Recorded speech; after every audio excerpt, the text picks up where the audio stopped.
This is VOCM Open Line. Call 709-273-5211 or 1-888-590-8626. The views and opinions of this program are not necessarily those of this station.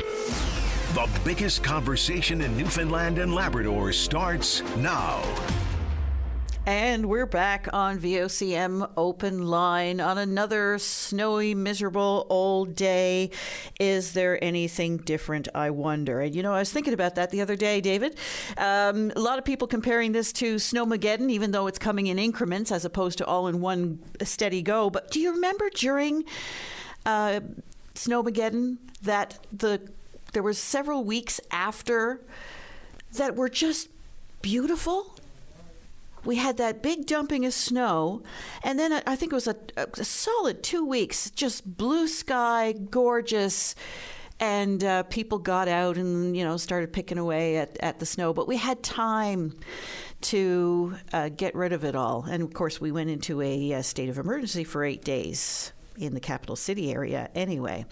No such situation here now.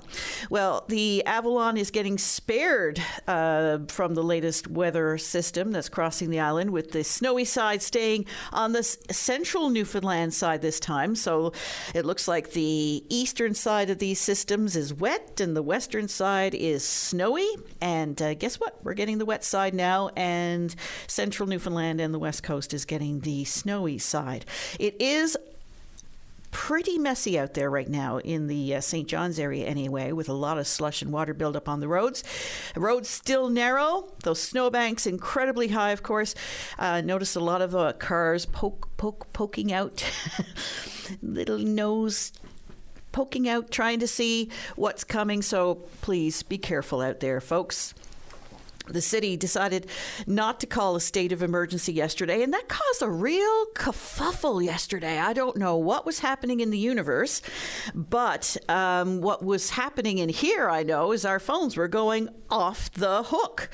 The city of St. John's held a news conference, as they often do around snow events, and we always cover them, as we always do, but for some reason there was a perception or a expectation that this would be some kind of a live event and that there would be a state of emergency called. Well, there was nothing of the sort, of course. It was, business as usual. But a lot of people felt very strongly that a state of emergency should have been called. What do you think? I'd like to hear what you have to say about that. The city explained that a state of emergency wasn't necessary because schools were already closed. The university was in mid-winter break. The city had closed its offices. The province has closed its offices. So the amount of and volume of traffic on the roads was significantly less than it would be on a normal day. So that was the city's reasoning for that. In the meantime, it's asking for permission from the federal government to be able to dump snow into St. John's Harbor, there are environmental concerns related to that, but the situation we're in now is we just got to get this stuff moved. So they've asked for permission to dump in the harbor and get that process moving more quickly instead of having to truck all of it out to the East End. Anyway, if you have any thoughts on that, you're welcome to give us a call. Well, we got a tip from a listener earlier about Witless Bay Line. People in that area wanting to know when the Witless Bay Line will be plowed. There are people there, they say they've been stuck there for 3 days, no signs of a plow. The one gentleman in particular says he's missed 2 days of work. We're hoping we're going to be able to reach out to him and speak with him on that. There are a number of families that live just 10 kilometers from Bay Bull's side, and they want to find out what's going on and how they can get to where they need to go. So hopefully we'll hear from him on the show sometime this morning. And if you're in a similar situation, I'd like to hear what you have to say as well. Well, flights have resumed to Puerto Vallarta, and no doubt many Canadians in Mexico are considering coming home out of it, following violent outbreaks throughout the country after the military dispatched elementary Cho. He's the leader of the Jalisco New Generation Cartel. Tens of thousands of Canadians are in Mexico right now. Do you have anyone in Mexico? Are you there? What's it like? Let us know. And are you satisfied with how the situation is being addressed? There were no formal evacuations from Mexico yesterday, coordinated by the federal government. If you have any thoughts, you're welcome to give us a call. Well, the provincial government is making some changes to help residents prepare for and respond to natural emergencies and disasters. So anytime we had a fire or a flood or whatever the case may be, and action was required, the Department of Justice and Public Safety was the lead on that.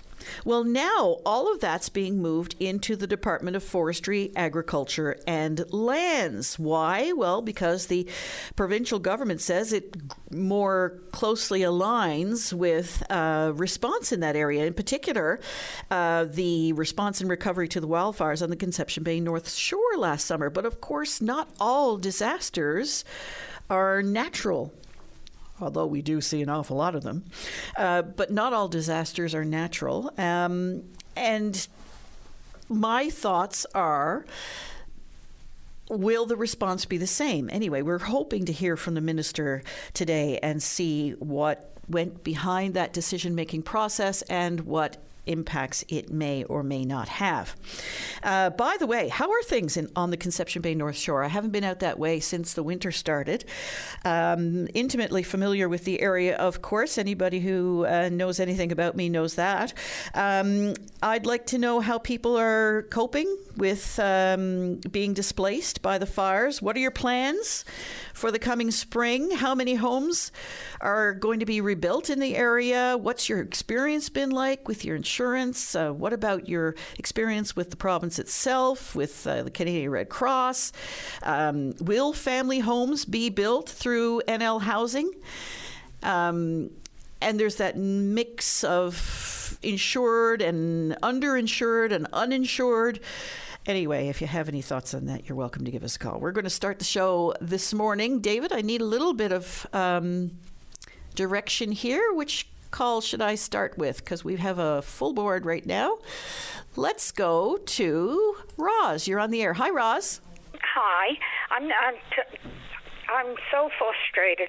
Since I got injured, I can't hardly shovel. I went out and shoveled a little bit, ended up in agony again. But because I got cut off from workers' comp, and then when my husband died, half of his kind of pension went. So here I am trying to struggle to stay in my own home with more money that I should have been able to have. I should have been able to pay into my pension before my injury and pay into my kind of pension. But that don't happen when you get injured. So that's less money. So I'm warning people out there, for God's sake, even though the injury wasn't my fault, a young man hit me, you know. It wasn't his at work. I can't blame the young fella because he should have had more supervision than he had. But the third is, I worked hard all my life. I'm working since grade 8, right up until I got injured. And now I can't do no heavy stuff at all. And it's driving me crazy because I tried to get out and clear my way a little bit. And thank God for the 3 good neighbors I got on the street, because I'm telling you now, I'd be in the mental. Well, there's so many people in similar situations to yourself. I'm not trying to diminish your circumstances because it's pretty awful, I know. And when you lose that independence, it's not a good feeling. But it's so good to know that you've got good neighbors who are keeping an eye out for you and helping you along. Yeah, like I said, I wouldn't even be able to get out of the house without the couple of good neighbors I have, and I'd like to be able to pay them, but I can't. You know, this is what frustrates me, to say thank you. It's nice to be able to say thank you to somebody that's doing a favor for you. Oh, absolutely. And I'm just getting so frustrated about, workers' comp is supposed to be an insurance to help you out when you get injured, not to be taken away when you're 65. This is the frustrating. If I had that extra money, I'd be able to pay these guys a little bit to say thank you. And that's what's frustrating me. Because I'd love to be able to pay, like you had a thing on today, $50. If they had to clean my driveway, it'd cost me over $150 because I got a three-car driveway.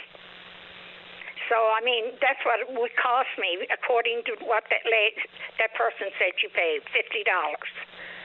So that would cost me $150 to clear me out. Yeah. Only because a couple of really good neighbors I got on the street, I'll be in hell. Thank you. Yeah, and this is what happens when we have these kind of weather systems and winters like we're experiencing now. It really exposes those weaknesses and inability for people to carry on as they should, Yeah. And like I said, I'm 77 years old now. And like I said, trying to keep my independence. But like I said, injured workers haven't got a prayer when it comes to having money. Their money stays the same no matter what. And then they cut you off at 65. Yeah. This is a ridiculous way to be treated when you work so hard all your life. Like I said, from grade 8 on, I worked. And I worked hard. I lift 5 and 6 ton a day. That's how good I could lift. And, it's so frustrating. I can't even take a bit of snow out now. Oh. Anyway, thanks for listening. Roz, and thank God for VOCM, because without ye, we'd have no voice. I appreciate your call this morning. Thank you, Roz. Okay. All bye-bye. the best. Bye-bye. And yes, thank you to the wonderful people in her area who are helping her out. We're going to go now to Mike Tiller is on the air. Hello, Mike. Good morning, Linda. How are you? Good. You're still mayor of New West Valley? No, not at this time. No, I didn't run in the last municipal election. I'm calling, I guess, in my role now as a deputy fire chief, I guess you could say. Okay. Just to put your story off the top about the forestry department taking over provincial emergency services. Yeah. Years ago, when I was in municipal office, a lot of that was handled by Department of Municipal Affairs. That's where that department fell under. And then it went to Department of Justice, which I really couldn't understand. And now it seems that because of all the wildfires that have been happening, it's gone to Department of Forestry. Now, of course, like you said off the top, not all disasters are wildfires. And when it comes to fire and emergency services for municipalities, that jurisdiction and the budget and a lot of the procedures and whatnot that we have to follow come from the municipal government. And every municipality has different budget, and they have different rules and responsibilities that they want their fire departments to fall under. So to me, it would only make sense that would be the department to run the emergency services. Right. So what do you make of the change then? I think it's a knee-jerk reaction to the fact that we have been having all kinds of wildfires, and it's nice that fire and that they're taking an active approach to these wildfires. But if you've got municipalities that have no wildfire response at all, or you have a very small fire department that has very little equipment or a budget to run off, then that municipality is going to be relying heavily on other fire departments around them for mutual aid, which of course we're more than willing to do. And again, a lot of that requires mutual aid agreements between the different municipalities, and to just put all this under the Department of Forestry, in all reality, forestry can make whatever decisions they like, but if the municipality is not willing to send extra help or whatever, then it's a moot point. So I've always thought that fire and emergency services should be a standalone entity where all municipal fire departments would fall under them and not just under the jurisdiction of their separate towns. Because the towns change leaders every 4 years, depending on what the budget that they've got, depending on the mentality of some of the councillors. You could have a council who has zero experience in fire and emergency services and don't know how to run a fire department, and another 4 years comes, and then you've got a bunch that are familiar with it, and it kind of puts that department in limbo. As you know, is their budget going to get cut? Are we going to have the support of our municipality? So, if all fire departments were under a signal entity that was ran by fire and emergency services that all had the same policies, the municipality would be audited and say, based on our audit, you should be able to give 4% of your budget to your fire department, or you may only be able to give 2% of your budget to the fire department based on your tax base. That way, the government knows which departments need the most help, because if the taxpayers of the town can't fund their own fire departments, it's got to come from the government eventually anyway. So just to say that Fire and Emergency Services now is going to be ran to the Department of Forestry is, I think it's just booting it from one department to the next, and I don't really see the benefit of it. Mike, the wildfires that we experienced last summer, I think, was a real eye-opener for an awful lot of people, particularly to the role of volunteer firefighters and the personal sacrifices that they make to do what they do. I don't need to tell you that. You're in the business. So are volunteer fire departments and firefighters getting the recognition they deserve? How is that process working now? I don't think any of us do this for the recognition, Linda. I think all we want is the equipment and the training to do the job that we volunteer to do. I don't think recognition is anything that if you sign up to be a volunteer fire department member for recognition, you're not doing it for the right reasons. With regards to the Department of Forestry, I did have a chance to go to Kingston and help out on the end of it, and we were down in Musgrave Harbour at the start of that, and the cooperation between Forestry and the RCMP and all the different agencies, it worked wonderful.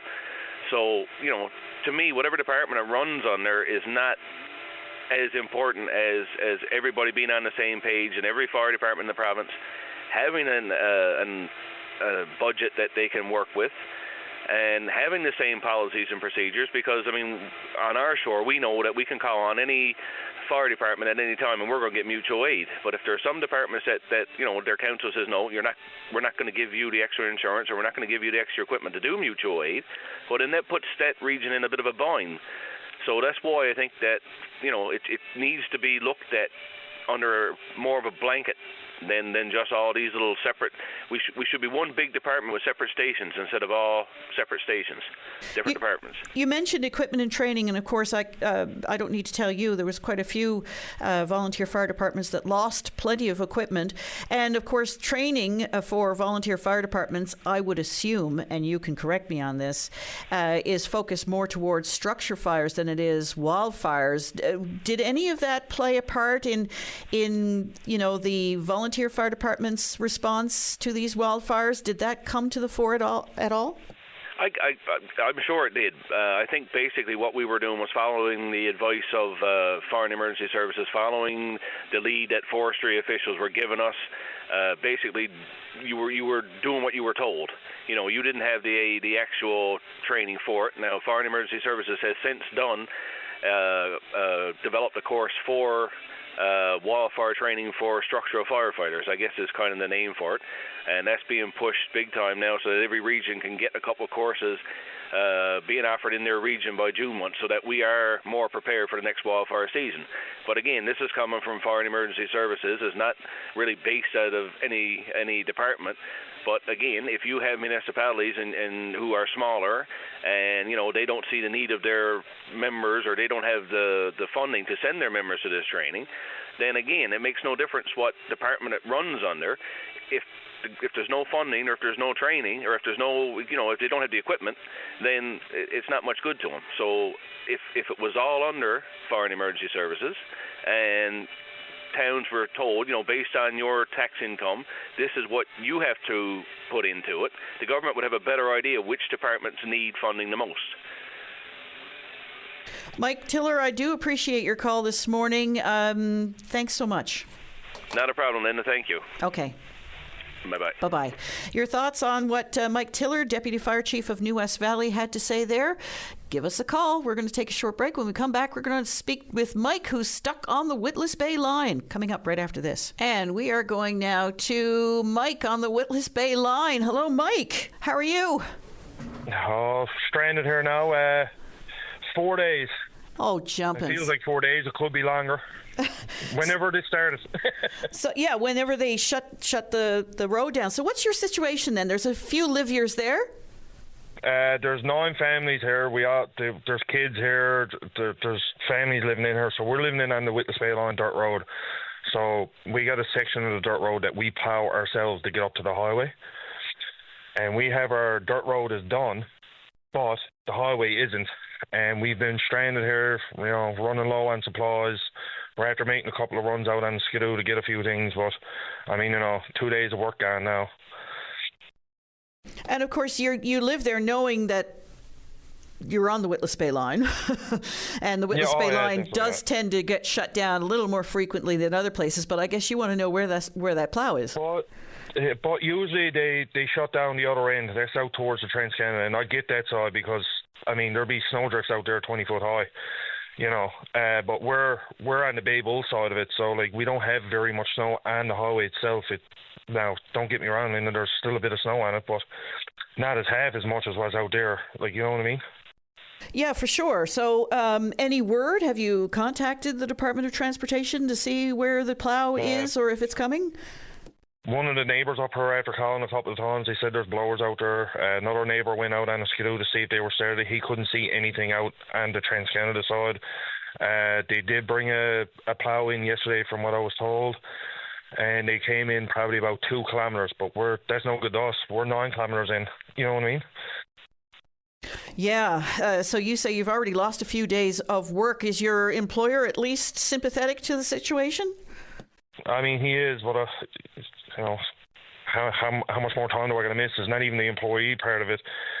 He's understanding that's going, but the price of everything these days, I'm only going to have a small check now, sure, and then you got to try to live off of that little tiny check until you get your big check back again for the rest of the week.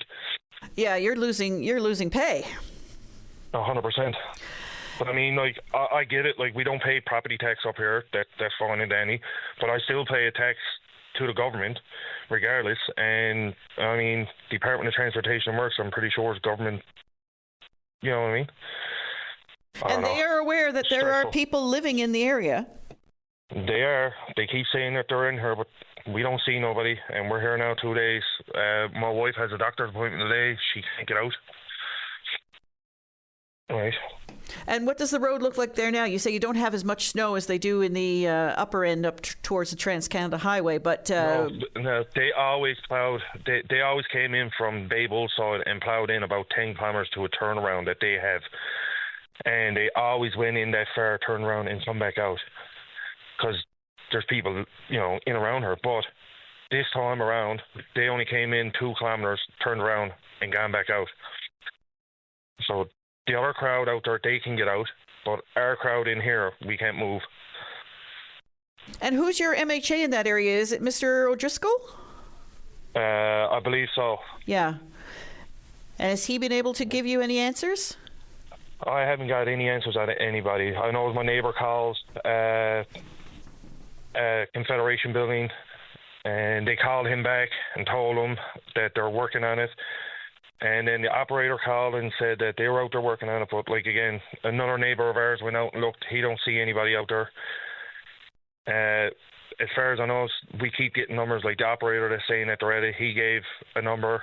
They're just giving numbers, and it's just a complete circle.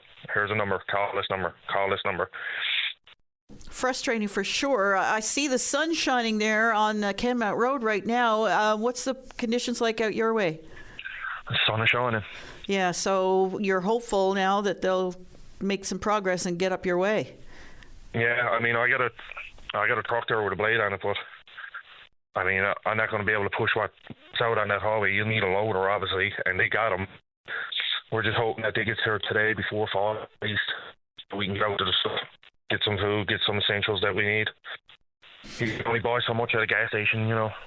Well, exactly. And so when these weather systems are coming your way, how do you typically prepare? I guess you go out and get a few provisions?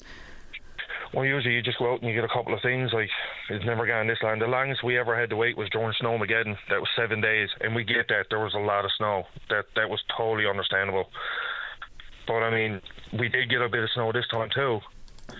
But we don't have half as much snow on our end as they do out on the other side of the Witless Bay line. Well, Mike, hopefully the plows get out your way. And if the Department of Transportation, the minister or anyone in the department is having a listen right now and is able to give us some answers to what the situation is on Witless Bay line, we'd like to hear from them. And if they answers, that'll be great, because if they says they're at it, I got pictures to say otherwise. Mike, all the best to you now, and keep us up to date, will you? Most certainly will. All right. Thanks so much. Thank you. All right. Thanks for taking our call. Bye. Okay, bye. Mike and several other families stuck on the Witless Bay line. We're going to take a short break, and when we come back, we're going to get an update from Lorraine. She was the one that called us yesterday with all of that ice piled up in her driveway. She's going to give us an update coming up right after this. And we are back, and I received a note from someone who we heard from Roz earlier in the show, and she was obviously expressing great frustration over her inability to pay someone to clear out her driveway, for instance, and only relying on the kindness of strangers, or in this case, her neighbors.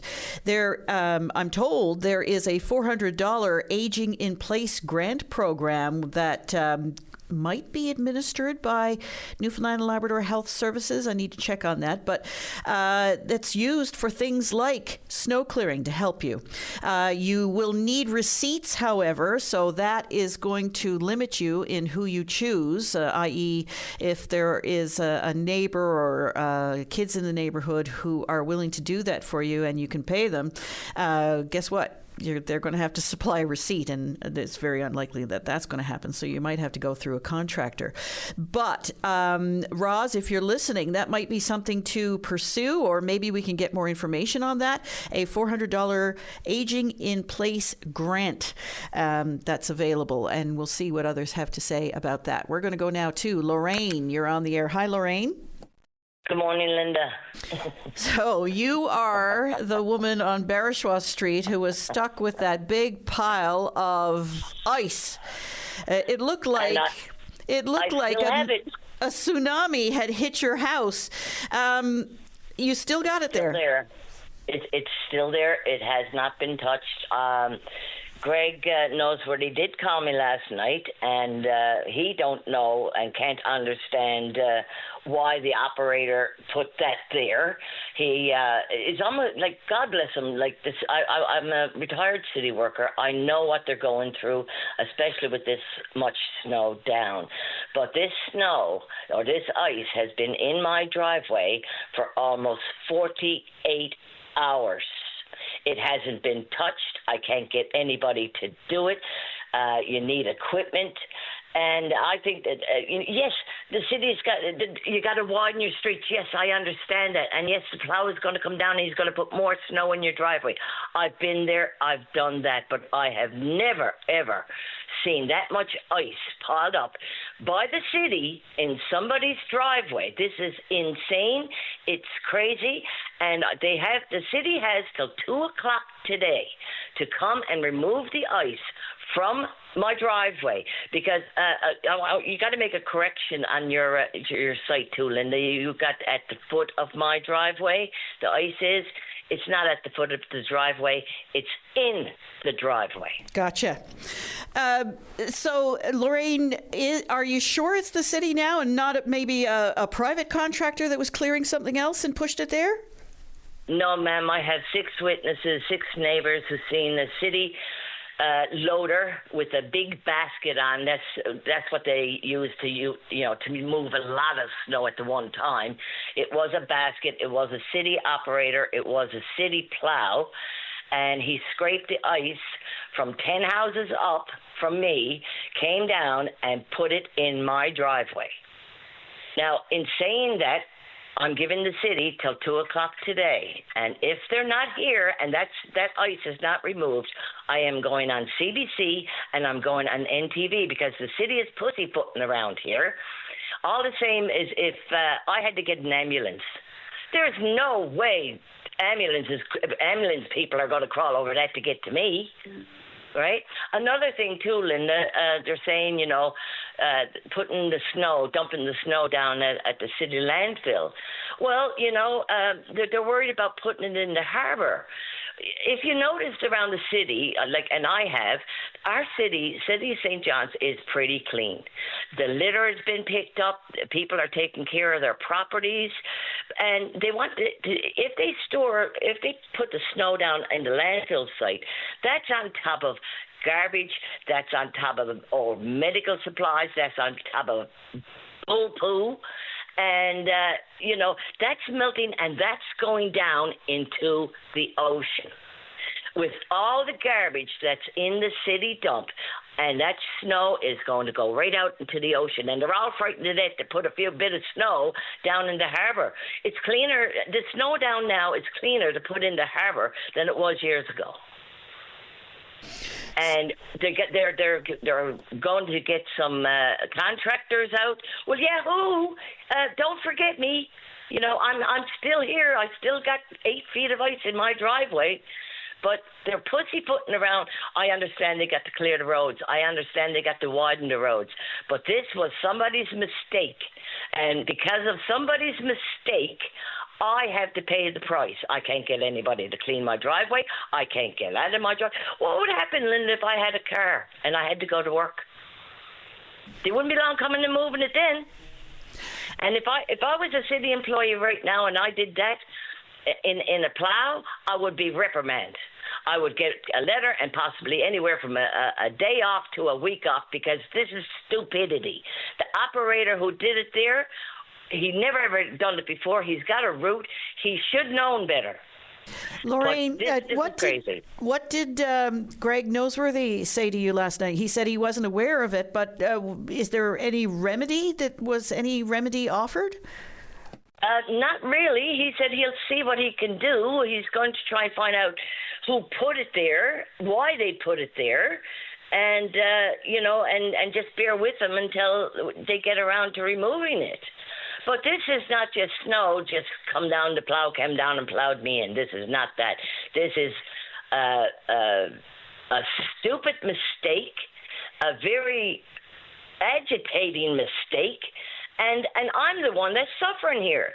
If the city's getting their contractors and then the city plows going today, why can't somebody come down with a loader and a truck and remove that out of my driveway today? I don't understand. Lorraine, like I said, if I was a city employee, Linda, I would be reprimanded for that. Lorraine, we'll see. If you get any satisfaction today, do let us know, will you? Well, I tell you, Linda, the city has till 2 o'clock today, and up till 2 o'clock today, that ice has been in my driveway for 48 hours, and I don't think it's fair. It's put there. It can't be removed by a human. It has to be removed, and they put it there, and they can put it back. You know what? And another thing, back in the 70s when we had Mayor Dorothy Wyatt, and we had big snow like this, she was the best mayor because you know what? Shut down the city for 3 days. Nobody on the road. Clear it all up, and in 3 days you could go to work. And they're pussyfooting around. They're saying, we don't have the equipment. We don't have this. Now they're hiring contractors. Send somebody down and get that ice out of my driveway because CBC and NTV will be here by noon by news time today because this is ridiculous. They're pussyfooting around. Lorraine, I do appreciate your update. I'm sorry that it hasn't changed much for you, but we'll see what happens later on today. Thank you so much. Thank you, Linda, for your time, and I appreciate it. And stop putting the snow down to the dump. It's worse than putting it in the harbor. Everything down to the dump is going to be washed down into the ocean, and it's worse. Everything is into the dump. There's medical waste. There's COVID stuff, people throwing up. Everything is in that dump, and if they want us to put the snow down there, it's going out in the ocean. So get your priorities straight. The city is clean. We have one of the cleanest cities, and you walk around, you don't see any garbage or any litter flying around City St. John's. Take the snow, put it in the harbor, and get rid of it. Appreciate your call this morning, Lorraine. Thank you. Sorry, Linda, for blowing all that in you. No, that's all right. That's what we're here for. Lorraine, thank you. Okay, thank you, Linda, and have a great day. All righty.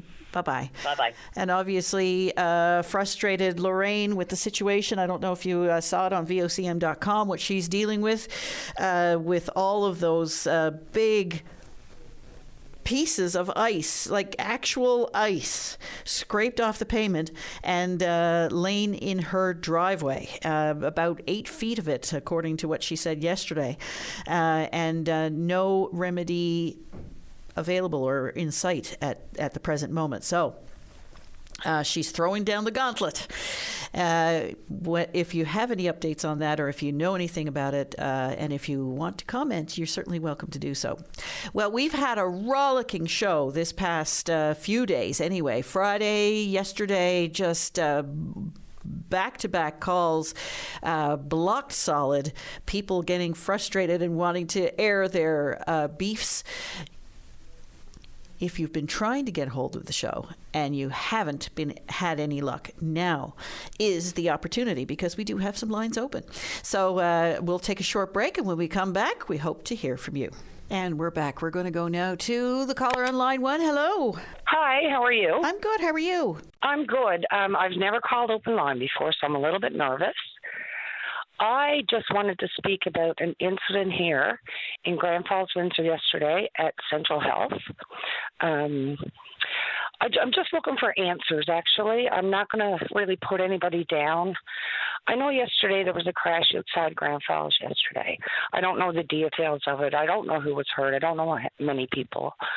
My heart is going into anybody that's sick. So at emergency yesterday, a nurse came out of the back.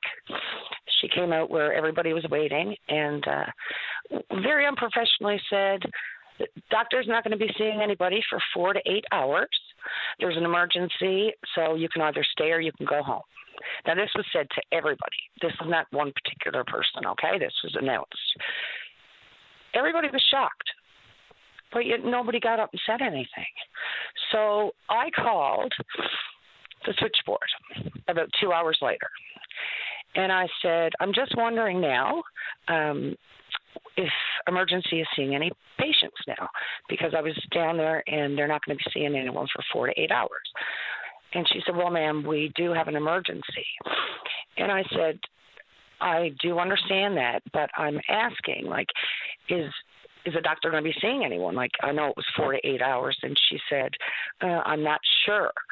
And she said, first of all, she did tell me there was an emergency. And then she told me I don't know what goes on in emergency.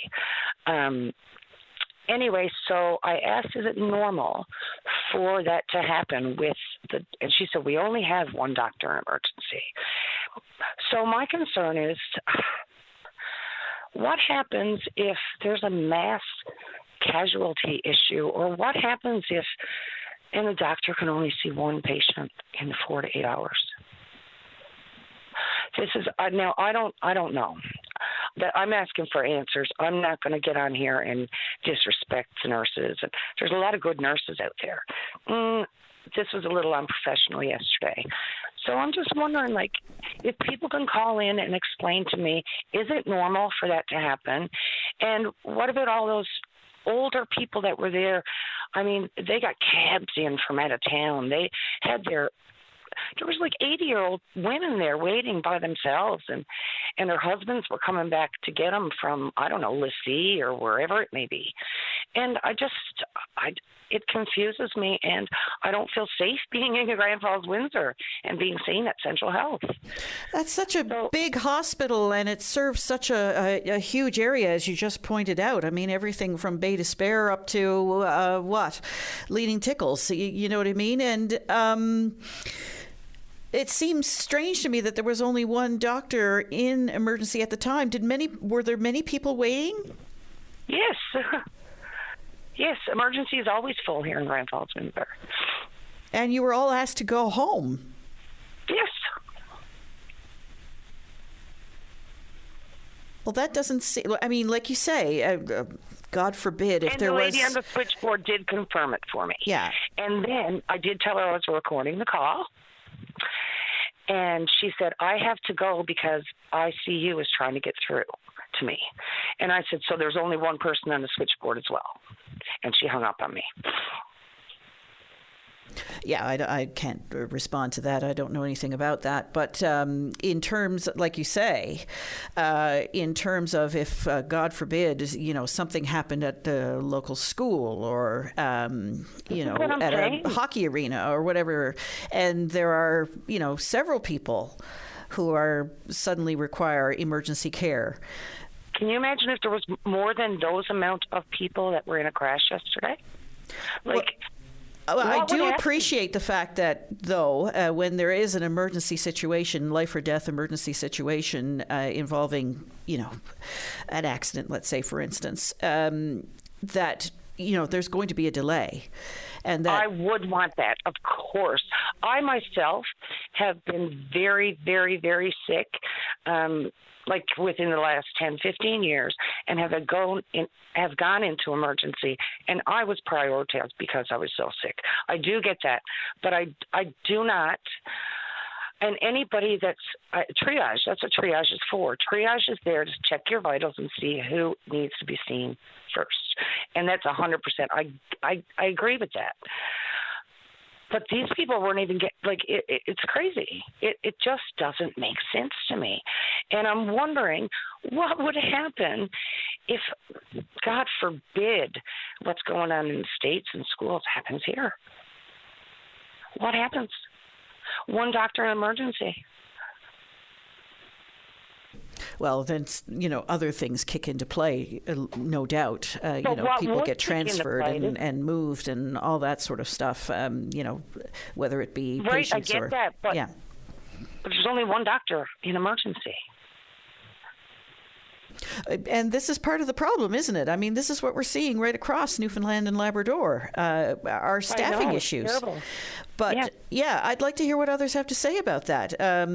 This is Grand Falls, Windsor now. It's not Twillingate, for instance, where there may not be someone available in the emergency all the time, if you know what I mean. 100%. Yes.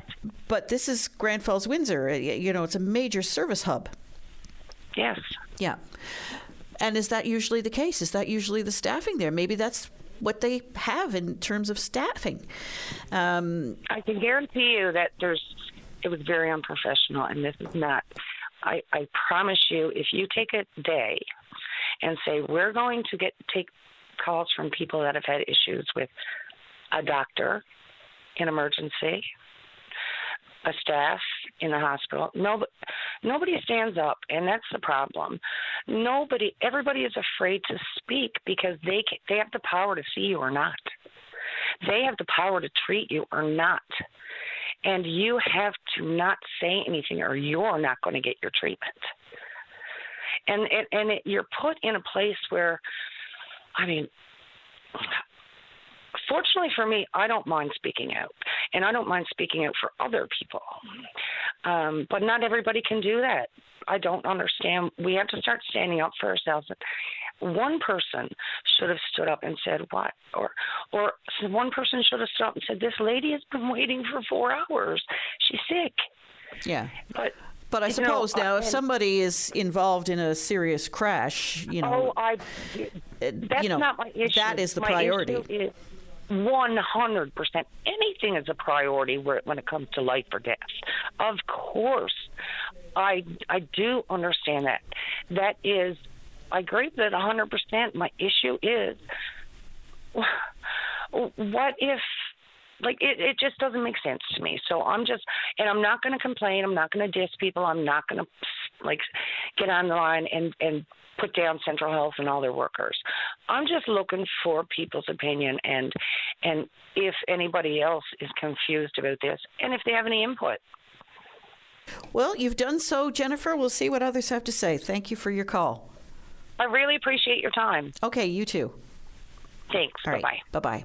Bye-bye. Jennifer there, I guess taken aback, is that would be the right categorization after a serious crash, I understand, out near the weigh scales in central Newfoundland. Basically resulted in the emergency room having to shift gears and focus on the emergency situation. And people were told, you're going to be waiting a long time. You might as well go home. So if you have any thoughts on that, you're welcome to give us a call. We're going to go now to Danny. You're on the air. Hi, Danny. How you doing, Linda? I'm good. How are you? Not too bad. I'm talking about snow clearing. I guess you can't expect too much out of the city council with snow clearing right now, cause they're washing out the streets and you get the schools closed today, cause the snow, trying to clear the streets and all that stuff. And my next door neighbor is getting on my nerves and all that stuff. Like, I don't know, I got a Honda snowblower, and he depends more on me with the Honda what he got. I got a Honda with tracks on it, and he got a snowblower with wheels on it. So he depends more on me to clear his snow. I see. So I do that, right? Mm-hmm. But there's only so much you can do. Yeah. Like I'm going on 65 years old. Like he expects too much out of you. Yeah. It does. It does. It takes a lot out of you. I've seen people younger than yourself getting pretty exhausted and fed up with it all. Yeah. Yeah. And you never know, you're going to have a heart attack or any kind of a pain in your body, your chest or your body or anything like that. Like, I don't know, like, I got my own to do. Yeah. Well, hopefully you and your neighbor, and this is advice, I guess, for everyone, is to be patient with each other and be understanding and try to help each other out where you can and try not to be too much of a burden on others, if you know what I mean, by, dumping snow in areas where other people don't want it. I'm not burdening on people. I'm just trying to help them out the best I can. Yeah. But he just goes against me sometimes. But he's 80 years old, so what do you do? Well, what do you do? Everybody is feeling the tension and the frustration of the circumstances we are currently in. Danny, we have to leave it there because we're overdue for the news, but I appreciate your call. Thank you. Take care of yourself. You too. You too. Thank you. Okay. Bye-bye. And don't get too frustrated. We're going to take a break for the news, and when we come back, we hope to speak with you. We have some lines open. Now's your opportunity. And this advisory from RCMP just in, RCMP and Channel Port aux Basques are advising that the Trans-Canada Highway is closed in the Wreck House area as crews work to remove a number of vehicles that are currently obstructing traffic. Of course, high winds gusting, I think, in the 100-kilometer-an-hour range in that area, and some snow on the go as well. An update will be provided when the road has reopened, and the conditions out there right now hazardous. So be aware of that. The Trans-Canada Highway at the Rec House currently closed to traffic because they got to extract a number of vehicles from the roadway. We are going now to Chess. You're on the air. Hi, Chess. Hi, how are you? That's the first time talking to you. Well, hello. Welcome to the show. Yeah, I got a question for you. Okay. Why didn't they shut down St. John's and take all the snow away from the sidewalks and everything else, make people more safer for walking? That's like me. I'm gone blind in one eye and nearly partial in the other one. And I was over there standing up waiting for a bus to go to a doctor the other day. And cars won't even move out. They'd rather run you over and let you stand up on the side of the road. But one good thing come out of it. There was a person coming up the road. I put up my hand, tell him to move out of it. Guess what that man done? He picked me up and put me in the car and brought me where I was going. Well, now, isn't that something? Right? There's good people out there? Yeah. Oh, there's good, lovely people out there. But there's a lot of people that would rather run you over, right? And it's be on the side of the road waiting for a bus. I hear you on that, Chess, but I guess the part of the difficulty, sorry, I didn't mean to interrupt you, but part of the difficulty I would imagine is that a lot of the roads are so narrow right now, there's really nowhere to go. If there's oncoming traffic, that's right. You don't have a lot of choice. And they won't stop for you. And I wears my orange coat with the brights up. They still wouldn't stop for you, mother. They'd rather run you over. A lot of people out there, right? Especially on Savanger Drive, right? Right? So busy there's spot. a lot of snow down here, right? Mm-hmm. Right? And that. But I got another question for you, though. They should call it a start of it. They should stop all the traffic and close it down for one day, trying to get a lot of it done, right? They might get ahead more farther, right? They should close it down for one day only, right? Well, a lot of people Take were the traffic off the road. A lot of people were anticipating that yesterday, and it didn't happen. Yeah. No, it didn't happen. It's not going to happen. Because it's shocking, though. My poor seniors got to climb snowbanks and everything to get out. Right? Right? They're buried, a lot of people. Right? And that the city should start clearing it up, right? Well, absolutely. They're working on it now, and of course, you've seen it. It's an unbelievable amount of snow out there. It's not easy to do, but they're working on it. I can get up on the roof of my house from the snowbank. Mm-hmm. Wow. Down here, right? Yeah. Right? But now and that. I got another little question, if you don't mind. Sure.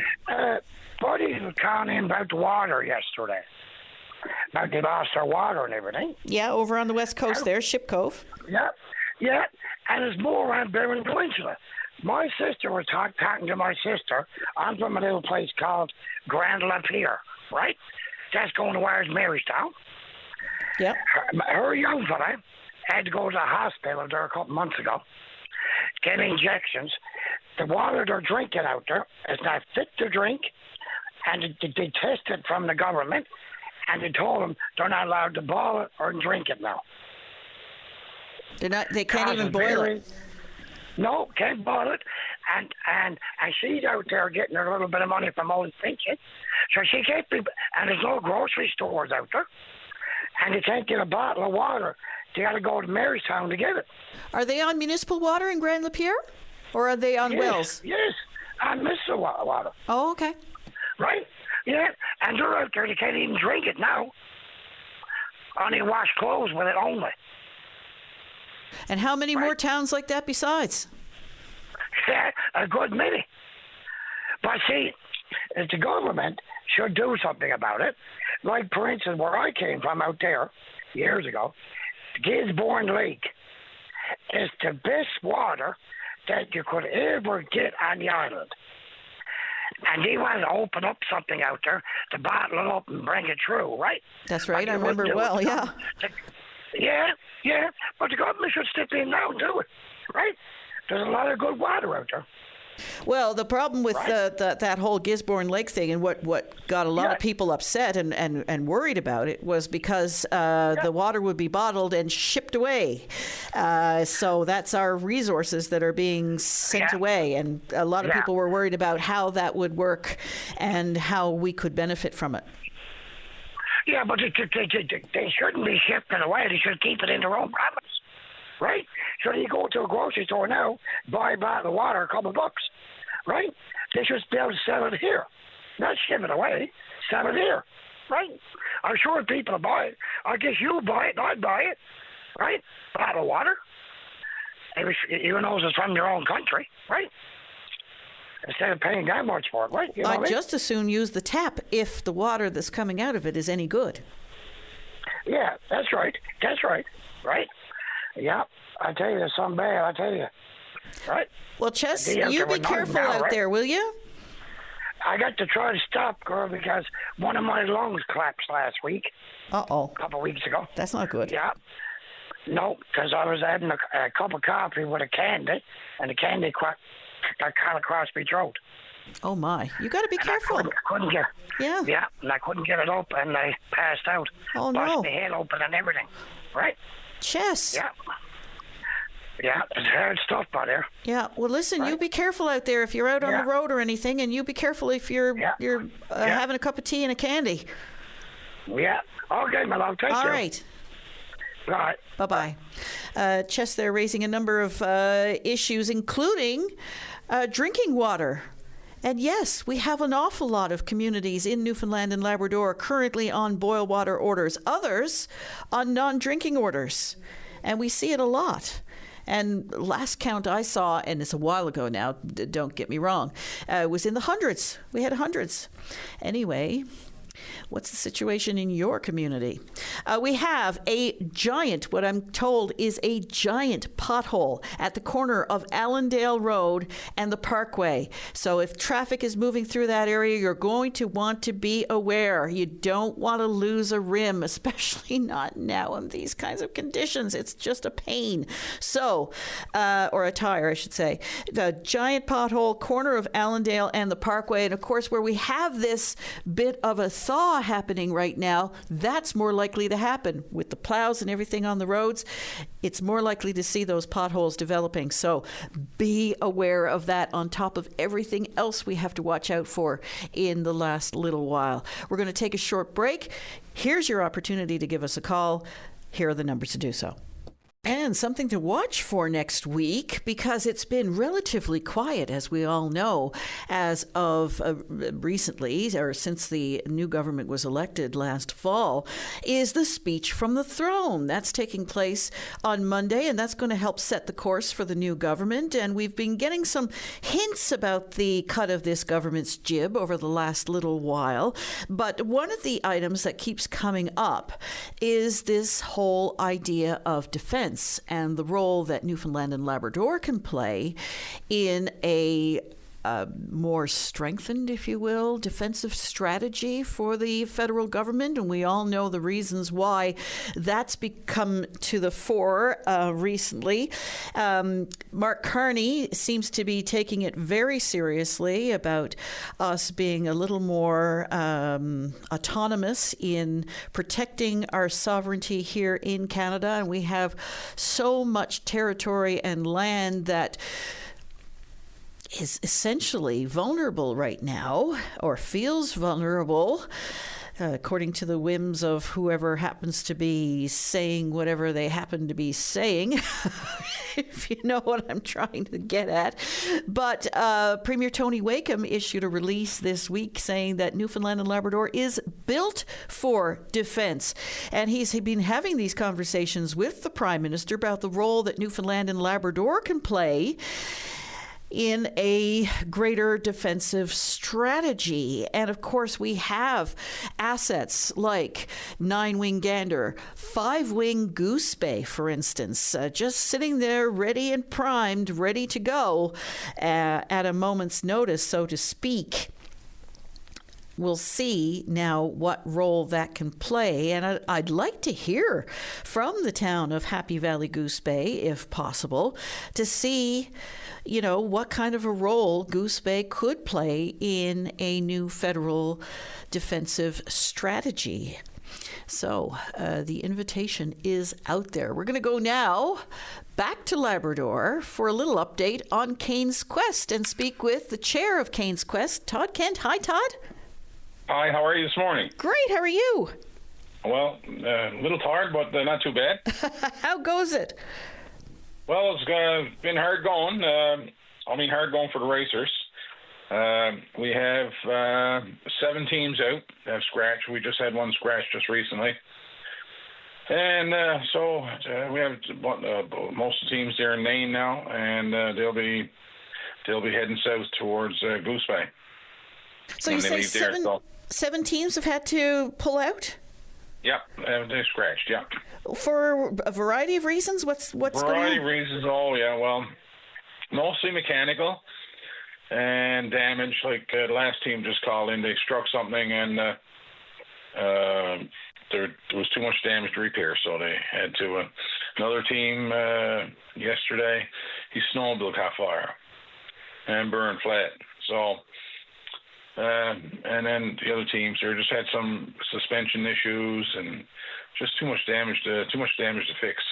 It goes to show, though, how arduous this race is. That's what gets people so interested in this. Oh my gosh! Yeah, I tell you what, there's no picnic out there, and it becomes it's hard enough. But then when you get into the dark in nighttime, 3 or 4 o'clock in the morning, -30 or something, not very nice. Not very nice. Not a very nice feeling out there. But and then something happens on top of that. So some mechanical or something like that, and no good. Now we had one team.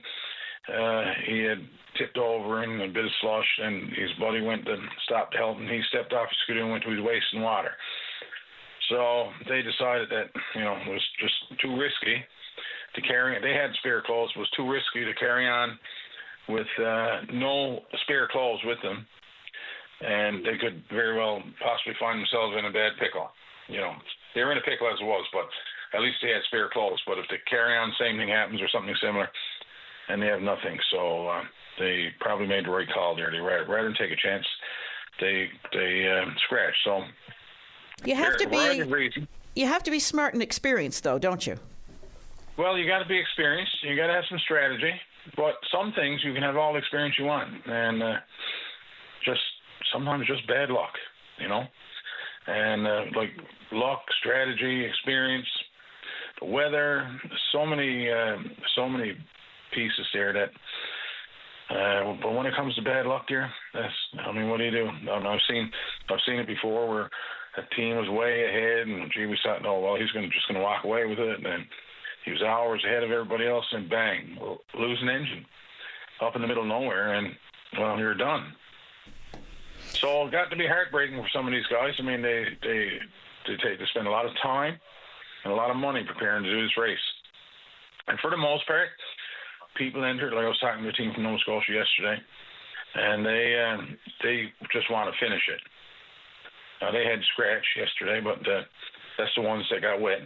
But he said he's coming back. He wants to come back. He wants to do it. He wants to finish it.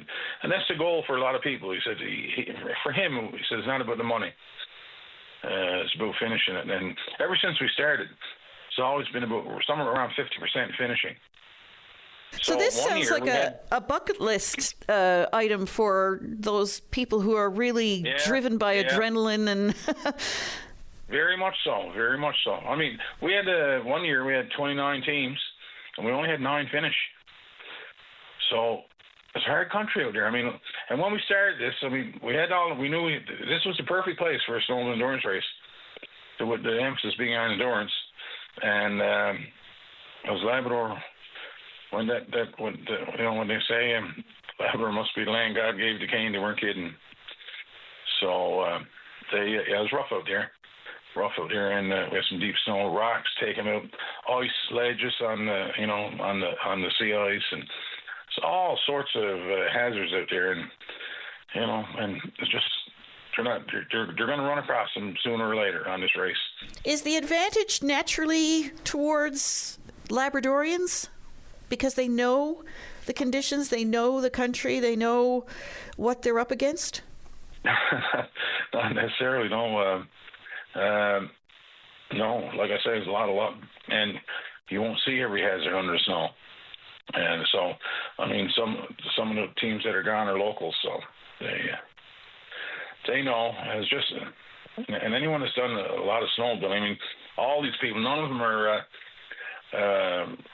fly-by-night type snowmobilers. I mean, these are all hardcore snowmobilers. They know what the conditions can be. Many of them have done it before. And not only that, a lot of them scouted their route beforehand, and probably several times. But then this one day, you might be 1 foot too far to the right or 1 foot too far to the left, and you hit a rock, and it's over. Yeah. Depending on the damage, So, but again, they know that. When they sign up for it, they know, and they know those risks are there. And but that don't make it any less disappointing for them because. Like I say, they spend a lot of time and money getting ready to do this race.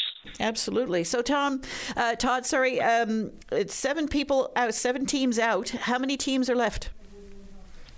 We started off with 18, so we had 11 there now, I guess.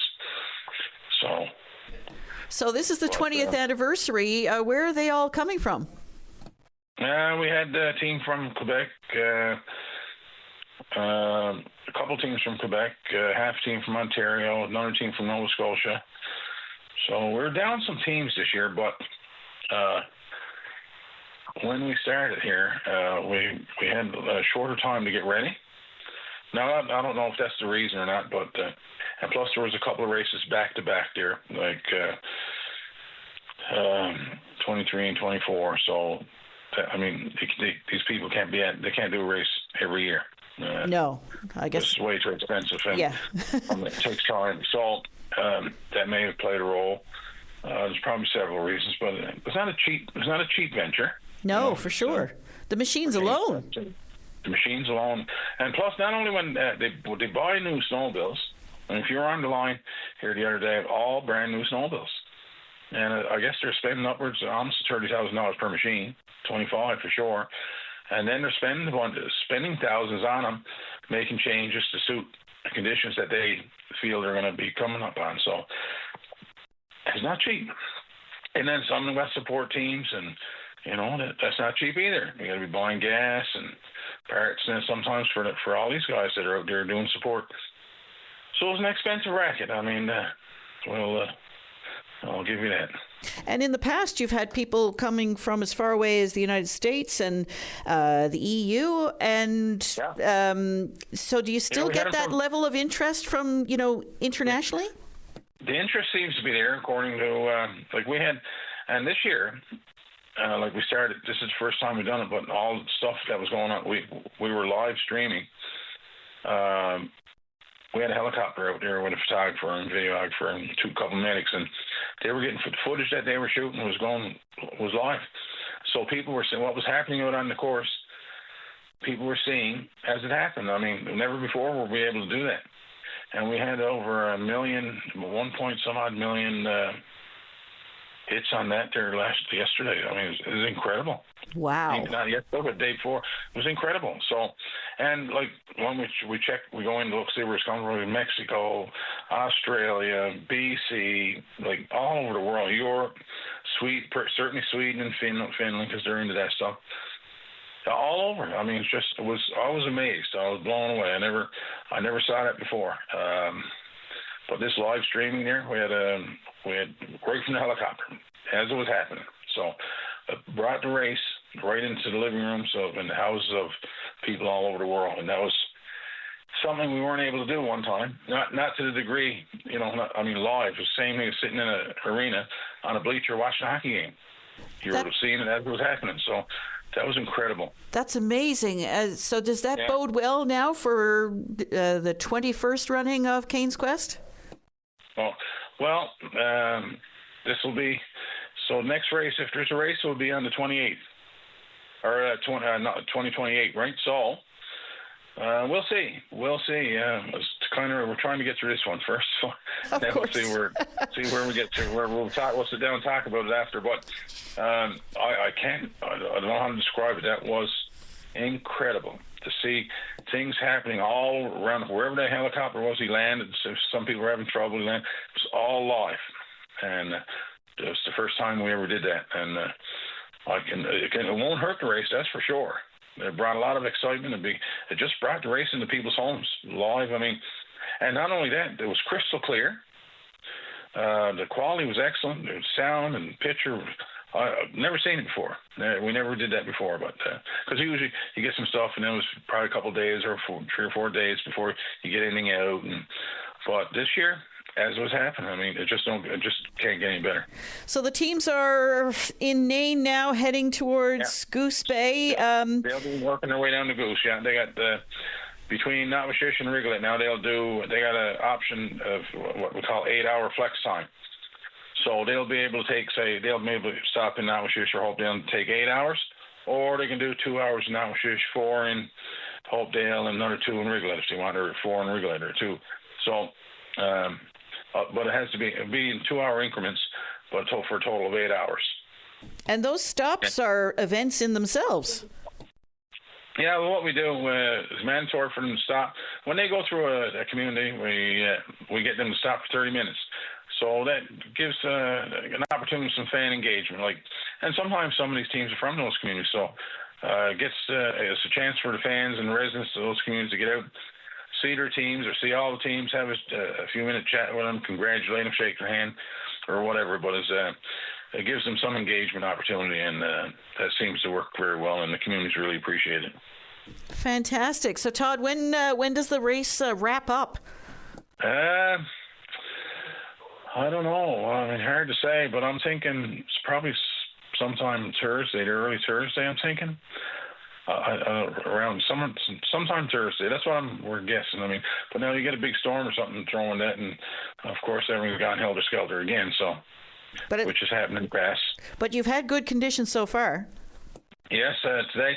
Now today's the first day that we've had snow and wind and overcast. It's not a very nice day, particularly for flying. So our helicopter may not get up today, but. The first couple of days were beautiful sunny weather. Gee, we couldn't ask for better. And on our start line, the temperatures were perfect, and all the kids were out. Geez, we had a big crowd here, and that start line, the kids really enjoy as well. So we had good weather, and yesterday was really nice as well. Today, not so nice, but it's not crazy or anything. Not stormy or anything, but the temperature's not too bad. It's just not a clear day. That's all.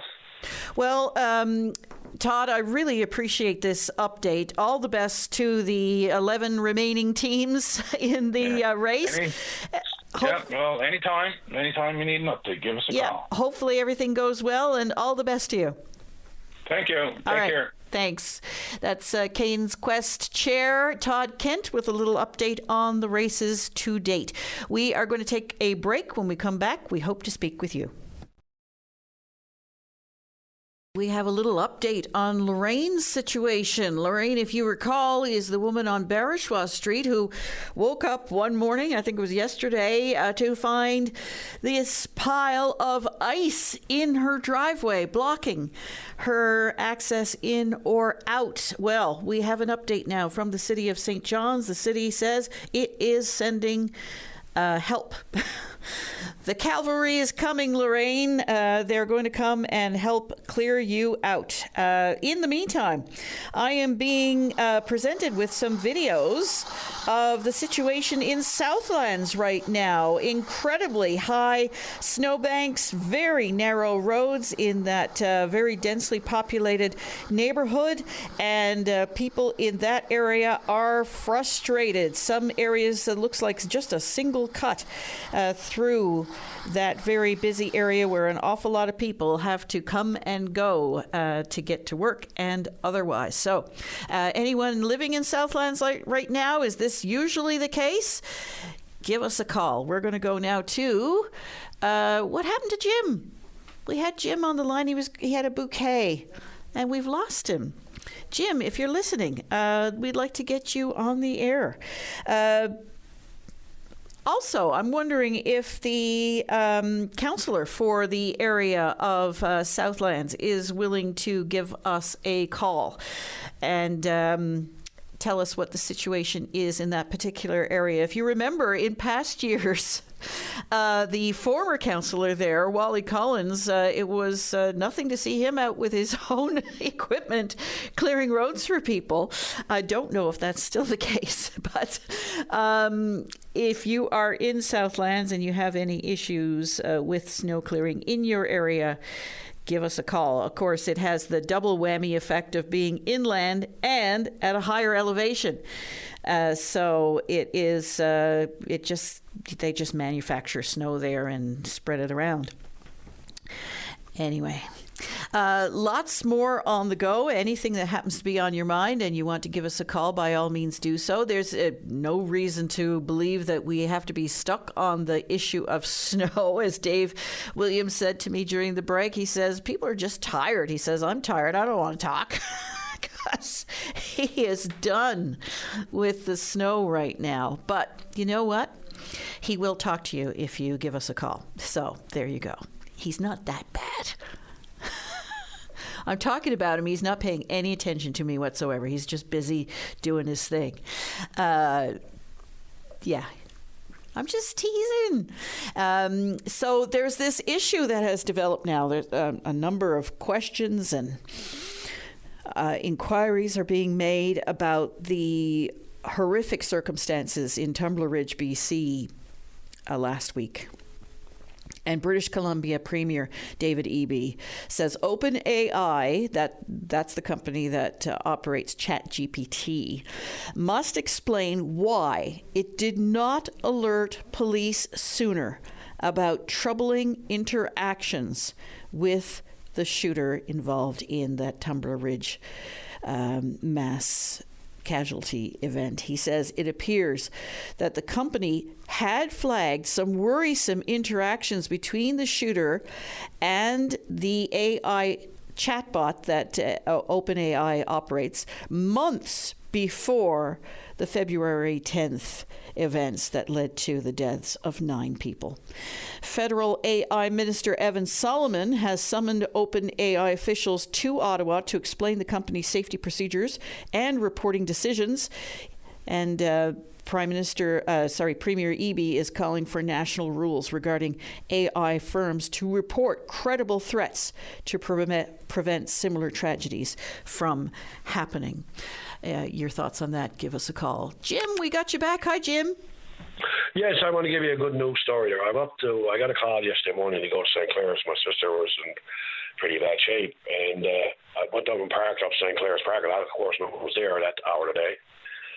And I went in to pay for my parking, and I was confused. I was tired because after shoveling the snow early in the morning, I asked for this woman and man there, I asked for some help, and they come over and would say, anyway, they did it for me, and then the guy said to me, how long are you planning on staying? I said, well, he told me to. He said, well, if you're going to be here all day, well, you might as well pay the $12, I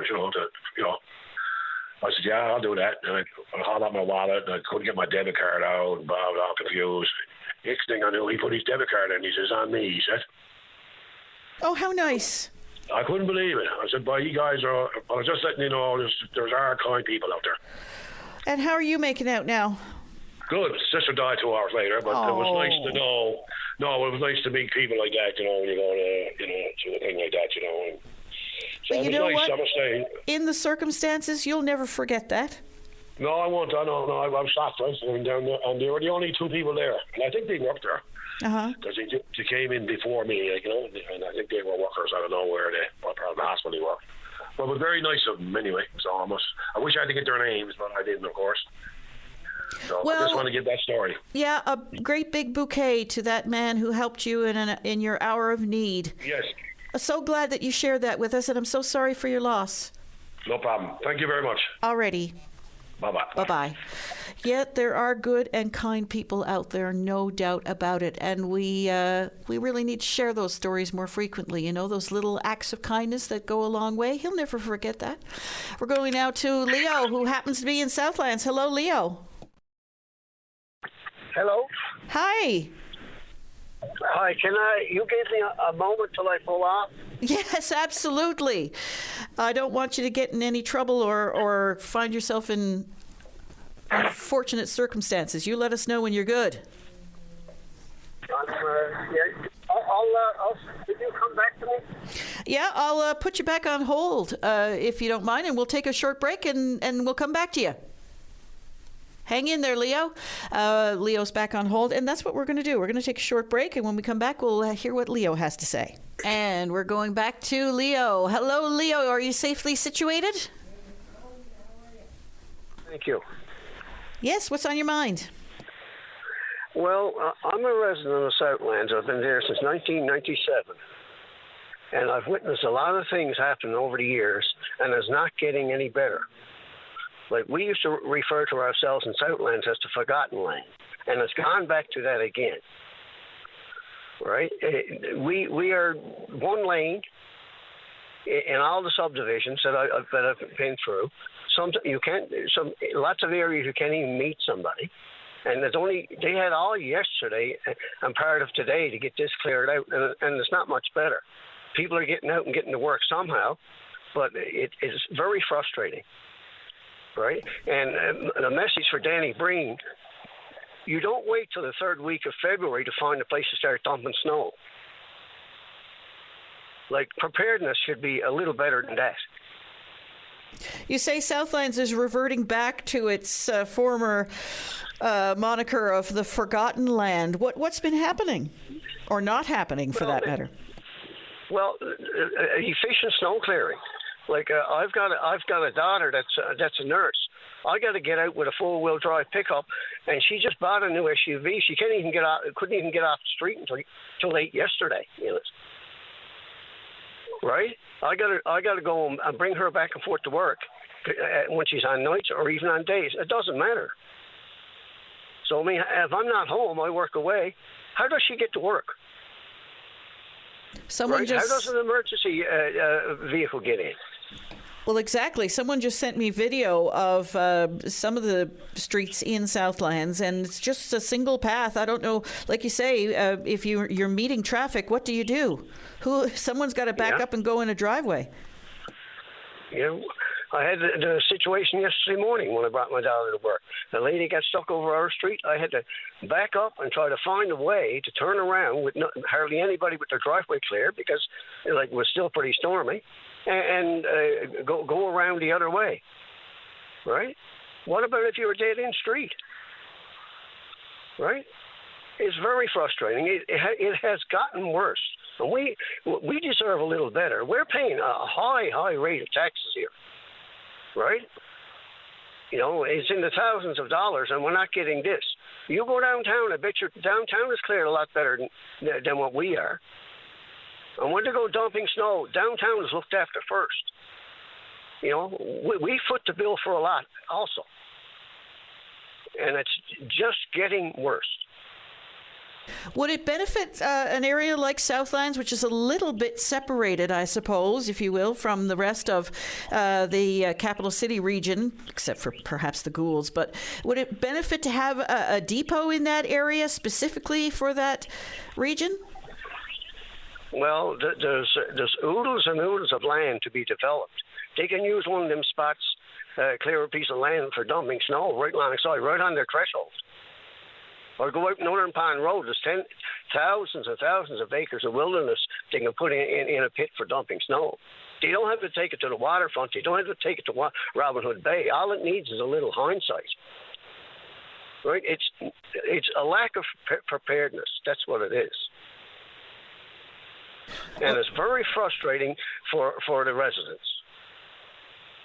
Certainly. Very frustrating. Is it like it every year, or some years worse than others?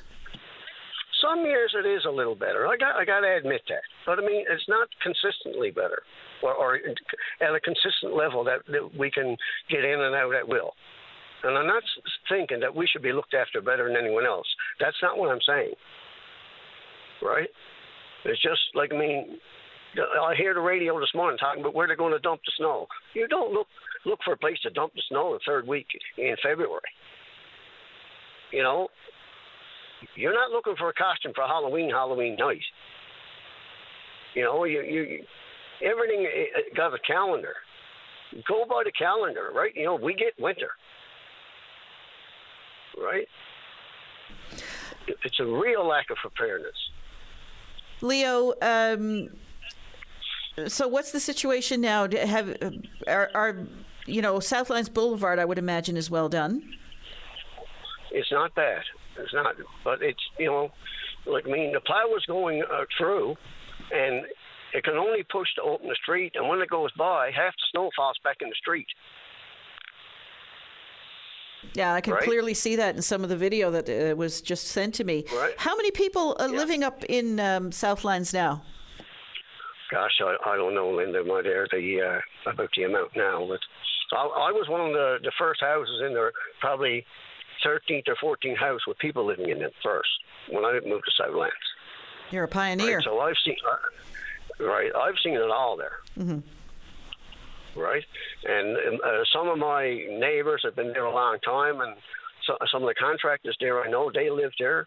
I mean, I guess them guys are not finding it much easier either. Well, we're hoping to hear from your ward councillor later on in the show to see what is the situation there. I know Wally Collins used to go out every now and again helping people out. Yeah.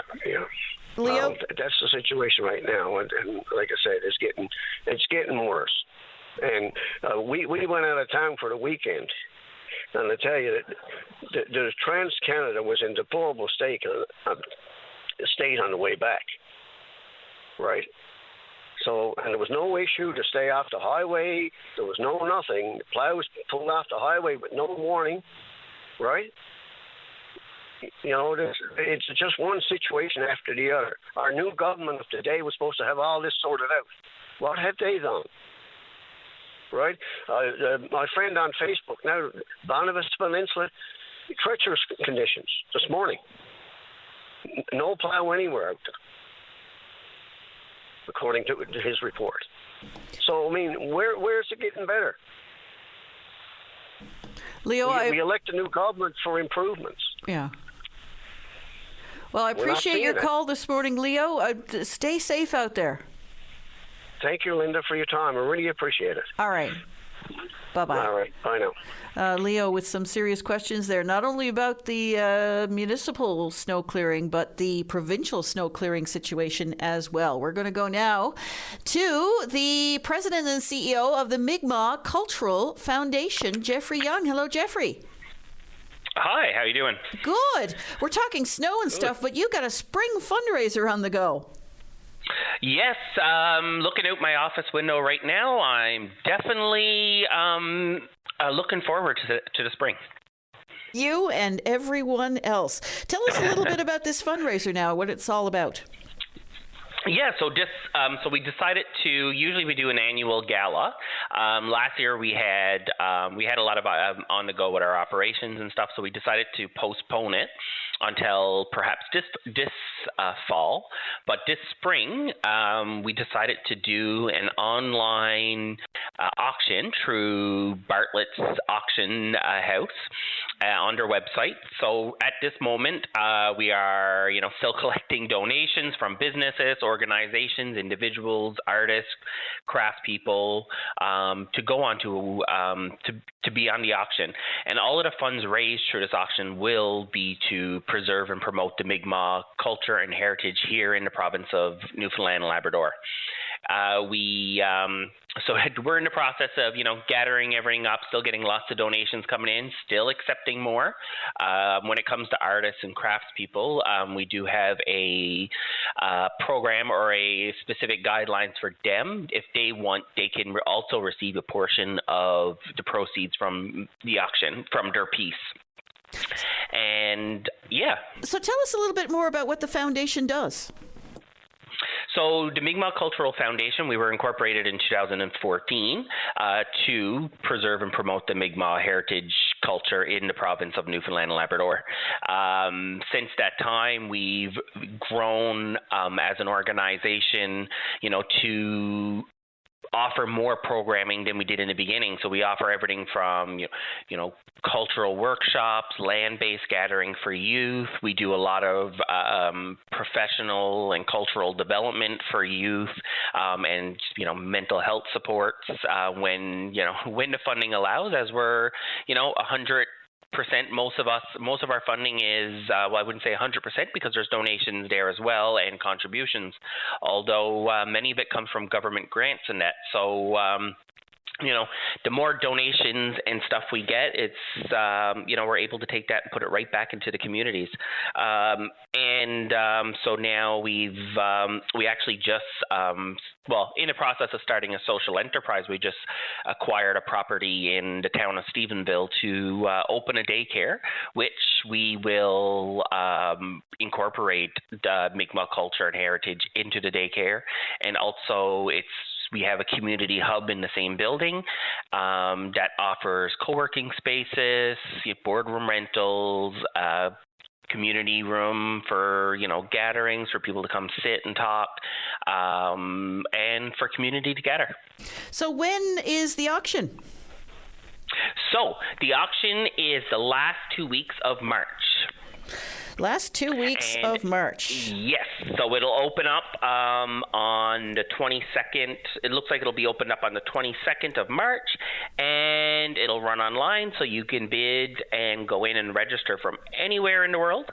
And it'll close up on the end of March. And the online, where do you go? So you go to Bartlett's Auctions. I believe it's bartlettsauctions.com online. It's actually provincial. It's a business from the province, and they're very generous to allow us to set up on their website and host our auction on there. Fantastic. Will you give us an update a little closer to the date? Yes, I'll definitely be calling in to give everyone a reminder when it's opening or when it's open, and to get in and place their bids. There's some wonderful items that's going to be on there, from artwork to will kits from lawyer's office. Great. So it's and if any companies or individuals, organizations, artists would like to get in touch to donate, please reach out. Jeffrey Young, President and CEO of the Mi'kmaq Cultural Foundation. Appreciate your time this morning. Thank you very much, and good luck with the auction. Thank you. Take care. Bye now. Bye-bye. We're overdue for the news, but when we come back, we're going to talk more about snow clearing coming up after this. You're listening to a rebroadcast of VOCM Open Line. Have your say by calling 709-273-5211 or 1-888-590-8626 and listen live weekday mornings at 9 a.m. We are back. We're going now to the opposition critic for transportation and infrastructure, Mr. Jamie Korab. Hello. Hello. I'm not on today to be critical, but yes, I am the critic / shadow person for infrastructure. Thanks for having me on. Well, thanks for coming on. So what's the situation now in Waterford Valley? How's the snow clearing going? I'll touch on that first, I guess. So the snow clearing, I've had a chance to talk with some of the ward councillors and mayor. City crews are out there. They're full complements out there. A lot of streets are very narrow. I know the main thoroughfares, your priority 1s and 2s, and this is my 7 years as city councillor creeping back in. The major routes to get the emergency services out there, a lot of the side streets or residential streets are still down the one lane, and I know in a lot of areas, like, you take Southlands and areas close to Paradise like Kimma Terrace and Airport Heights, the higher elevation, plows are almost ineffective. You need those blowbacks, the big blowers to come in and either put it up on the lawns or truck it away, because I've seen some pictures and some of these lawns have 10, 12 feet snowbanks. So the crews are out there, and that's one of the reasons I'm calling, actually, is to basically recognize the municipal, both Paradise City, St. John, CBS, all those, as well as the provincial snowplow operators and the essential workers like nurses, police, ambulance, paramedics, firefighters. A lot of us have been home with our kids and homework from home. They've been out on the front line. So, the main purpose of my call today was, to say thanks to them. And I know for a lot of these snowplow operators, snow clearers, they've undoubtedly worked, double shifts, long hours. And these are dangerous conditions. There's been a lot of whiteouts.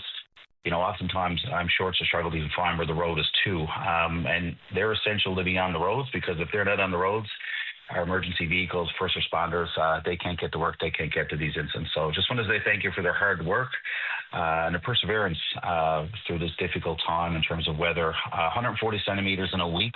That's about a third of what the city, St. John's and area gets in a whole season. So it's a lot.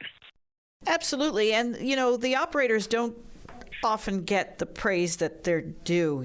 They're just doing a job. They're trying their best. We all want our road done.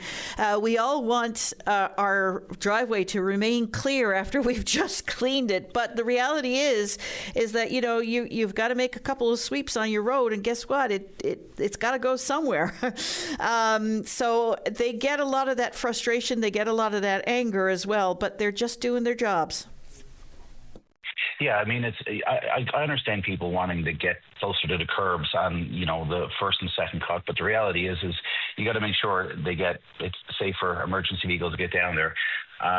Someone who was the lead of public works when I was at the city heard firsthand from operators and staff, and it would be similar, with the province here. They do take a lot, but again, they're just out there doing their job. 99.9% of them are not malicious. They're not trying to, block you in. They're literally just doing their job. So, again, thank you for that. And the other thing as well, Linda, is, encourage people to check on their neighbors, your friends, family, seniors in your community. A lot of people are isolated right now with the week of this weather. May not have been able to get out, may not have a car, might not be able to walk to the bus. And outside the province, certainly, roads where your supermarket isn't down the road, it could be 20, 30, 40 kilometers away. So just check in on people. It's really a time when you see a lot of people come together. I've seen lots of Facebook posts of neighbors out snow blowing, other neighbors going around, crews of people shoveling. So, that's great to see. And, and lastly, back to what we said earlier, just ask people to be patient as their crews are out to continue to widen the roads and, try to get things back to normal because there is more snow on the way. Alas, there is. What prompted you to give us a call today?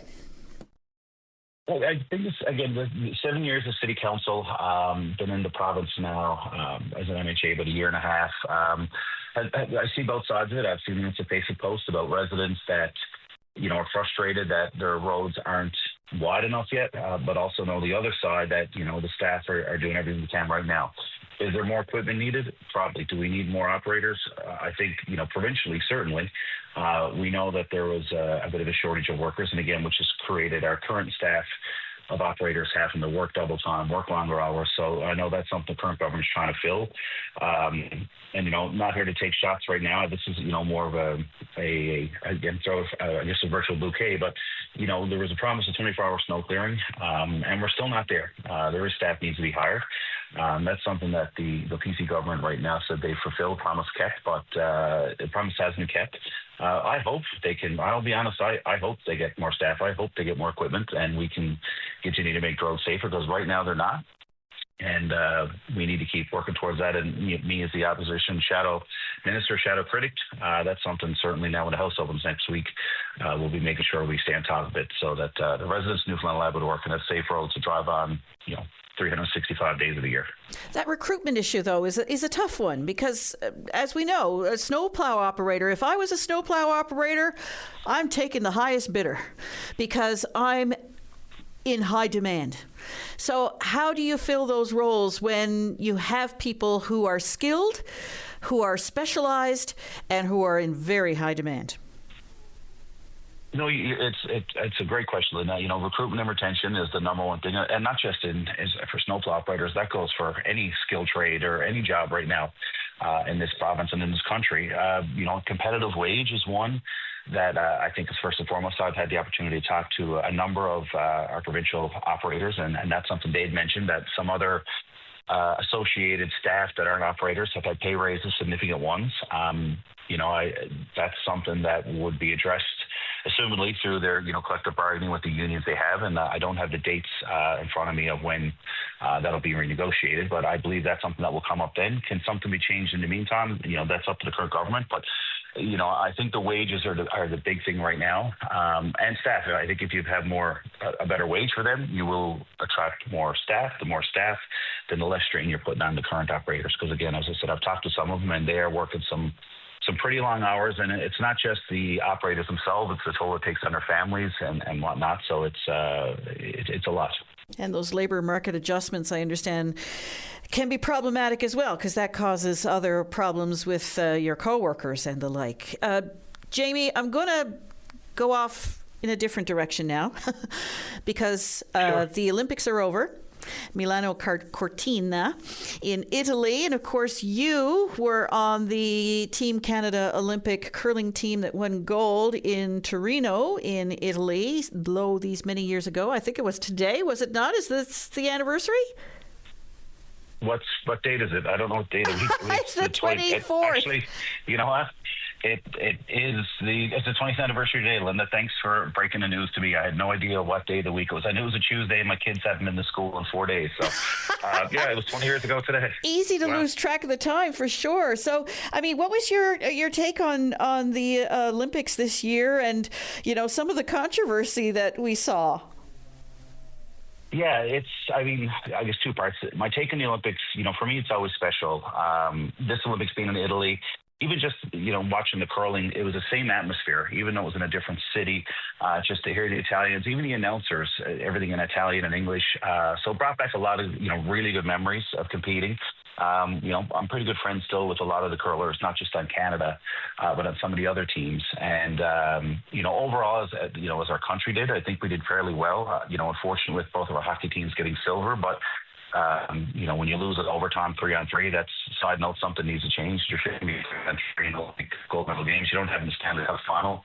Shouldn't medal final, but I'll park that. But with regards to the controversy, actually, Henry McMillan Jr., so he was the lead on the Great Britain team that Canada won, and they asked him after the match was over what his thoughts were on, the whole cheating scandal. And he summed it up really well. He actually said, are Kennedy poking that rock? It's not cheating. He goes, it's like offside in soccer. It's like offside. You're not supposed to do it, and you get called for it, but it's not cheating. You're not purposely trying to cheat because there's cameras. So, for me, it was a rules infraction. It wasn't cheating. There's no benefit for him doing it. Was it against the rules? Obviously. But it was, as can happen in these sporting events with media and whatnot around the world, it got, seriously blown out of proportion. And I'm just happy that the guys were able to fight through it and come home with a gold, and our ladies team in curling come home with a bronze. Yeah, well, as they say, it's a gentleman's rules, really. I guess the outburst is what, took it to a different level. Yeah, Sweden had TV cameras allegedly set up to catch this, so they knew going into the game they were looking for it. As soon as the incident happened, I said to my wife, I think Oscar, the person on the Swedish team, could have handled it differently. I said, I know Mark Kennedy. I know Mark pretty well. I know Mark will wish he handled it differently. And 24 hours later, he said as much. So it's unfortunate, but it's also, I talked about this last week, unfortunate that it had to get to that point. The World Curling Federation really needs to sit down and figure out if a player complains about some infraction, how do you deal with that? And how they dealt with it was not, essentially they never that day. And then the next day they said, we're going to have hogline umpires out there, which they haven't done in decades. And rocks were pulled, meaning someone threw a rock. The umpire thought they went over the hog line and they pulled it. Then the next day they changed it again and said, we'll have umpires out there for 3 hours. And if someone complains, we'll watch for 3 ends. So it's not the time. I think it was the Canadian team coach said, this isn't some bonspiel in Saskatchewan. It's the Olympics. This should be done right. So hopefully there's lessons learned from all involved, and we don't run in this again. Absolutely, and we'll talk about that 3-on-3 thing at another time, no doubt. Jamie Korab, appreciate your time this morning. Thank you. Thank you. And last thing I'd like to say, Linda, listen to the RNC, RCMP, and municipalities. If they encourage you to stay off the road, please stay off the road and let our operators and first responders do the job that they are out there to do. Absolutely. Thank you. Thanks, Linda. All right. Bye-bye. He raised the 3-on-3 thing. I know there was a big debate about that. Not a debate. It was kind of unanimous that why did they do 3-on-3 in overtime at the Olympic Games when so much is at stake? Your thoughts? Give us a call. We're going now to Tom Davis, the councillor with the City of St. John's for Ward 4. Hello. Good morning, Linda. How are you? Well, being a ward councillor, it's challenging most of the year, but I have to tell you that with the snow we're having now, it's really, really extra challenging. And I wanted to come on, first of all, kind of wax about why I realized during this few weeks, the reason I'm a counselor is because of the January 2020 snow event that most of us call Snowmageddon. But if you say that to public works staff down here, they don't appreciate it because it was very hard on them. So I'm reflecting about it. That was the first time I ever called open line. That's the first time I really started paying attention to municipal politics and governance in general. And then we went into COVID, and the rest is history. So I want to reflect a little bit about where we are right now and where we were. So when I got elected, one of the first things I did, which was in the spring, was ask some challenging questions of Public Works and say, listen, what would be different the next time we have, not if, but when we have this type of event? I asked the same questions about hurricanes, the same questions about wildfires, but focusing, drilling in on snow events. And there was investments made in snow blowers, which have proven to be very, a lot of times when you get in these situations, as my residents up in Kemont Terrace or up on Rotary Drive or in other parts like Southlands and the higher elevations and higher density like Faulkner and places like that where you've got duplexes at very high elevations where tendency is the higher the elevation, generally the more snowfall you get. The only real way to attack those is with snow blowers. And in some cases, especially now, if you drive up there, you realize that it isn't just snow blowers because now you need to truck it away because the snowbanks, especially when you have density, are so high that the snow blowers, there's just no place to put it. So we have to truck it away. And that obviously is way slower than a tractor going up your street with a wing blade. So, and the answer that I received at that time was, really, we have a process. We're following the process. And there wasn't really any dramatic changes other than investments in the snow blowers. And so I find that we're here now. So we've been – another thing that a lot of residents probably aren't aware is that council is not involved in the day-to-day running of the city, and we don't get consulted, and we don't often even have the information that what's happening with operations. So we just had a meeting and got brought up to speed with some things, and I wanted to explain a couple of things that I learned. And one of them is, there's sometimes resentment that the city focuses resources on downtown snow removal. But, and I didn't really think about it this way. But, of course, fire is a big threat to downtown St. John's, as we've seen on numerous occasions over the centuries. And so one of the main reasons that we focus on downtown, first of all, is to prevent a fire that spreads quickly, especially with the older structures. So that was a point taken. I just want to share that with residents. But one thing, that I pushed for, and I'm pushing for again, is that, there's normal operations when, I kind of use like a nuclear threat thing. You're at DEFCON 3 because you just had a snowstorm, but you're dealing with it normally. But then you go to DEFCON 2, which I feel is like where we are now. And DEFCON 2 is what's different? What are we doing differently? And I'm using examples of we now have the 24-hour parking, weather-related parking ban, which is a change. That was one thing that did come out of it. And that's made a huge difference in the ability to clear the streets. Of course, then you get into the challenge where not everybody follows it. Some people get stuck.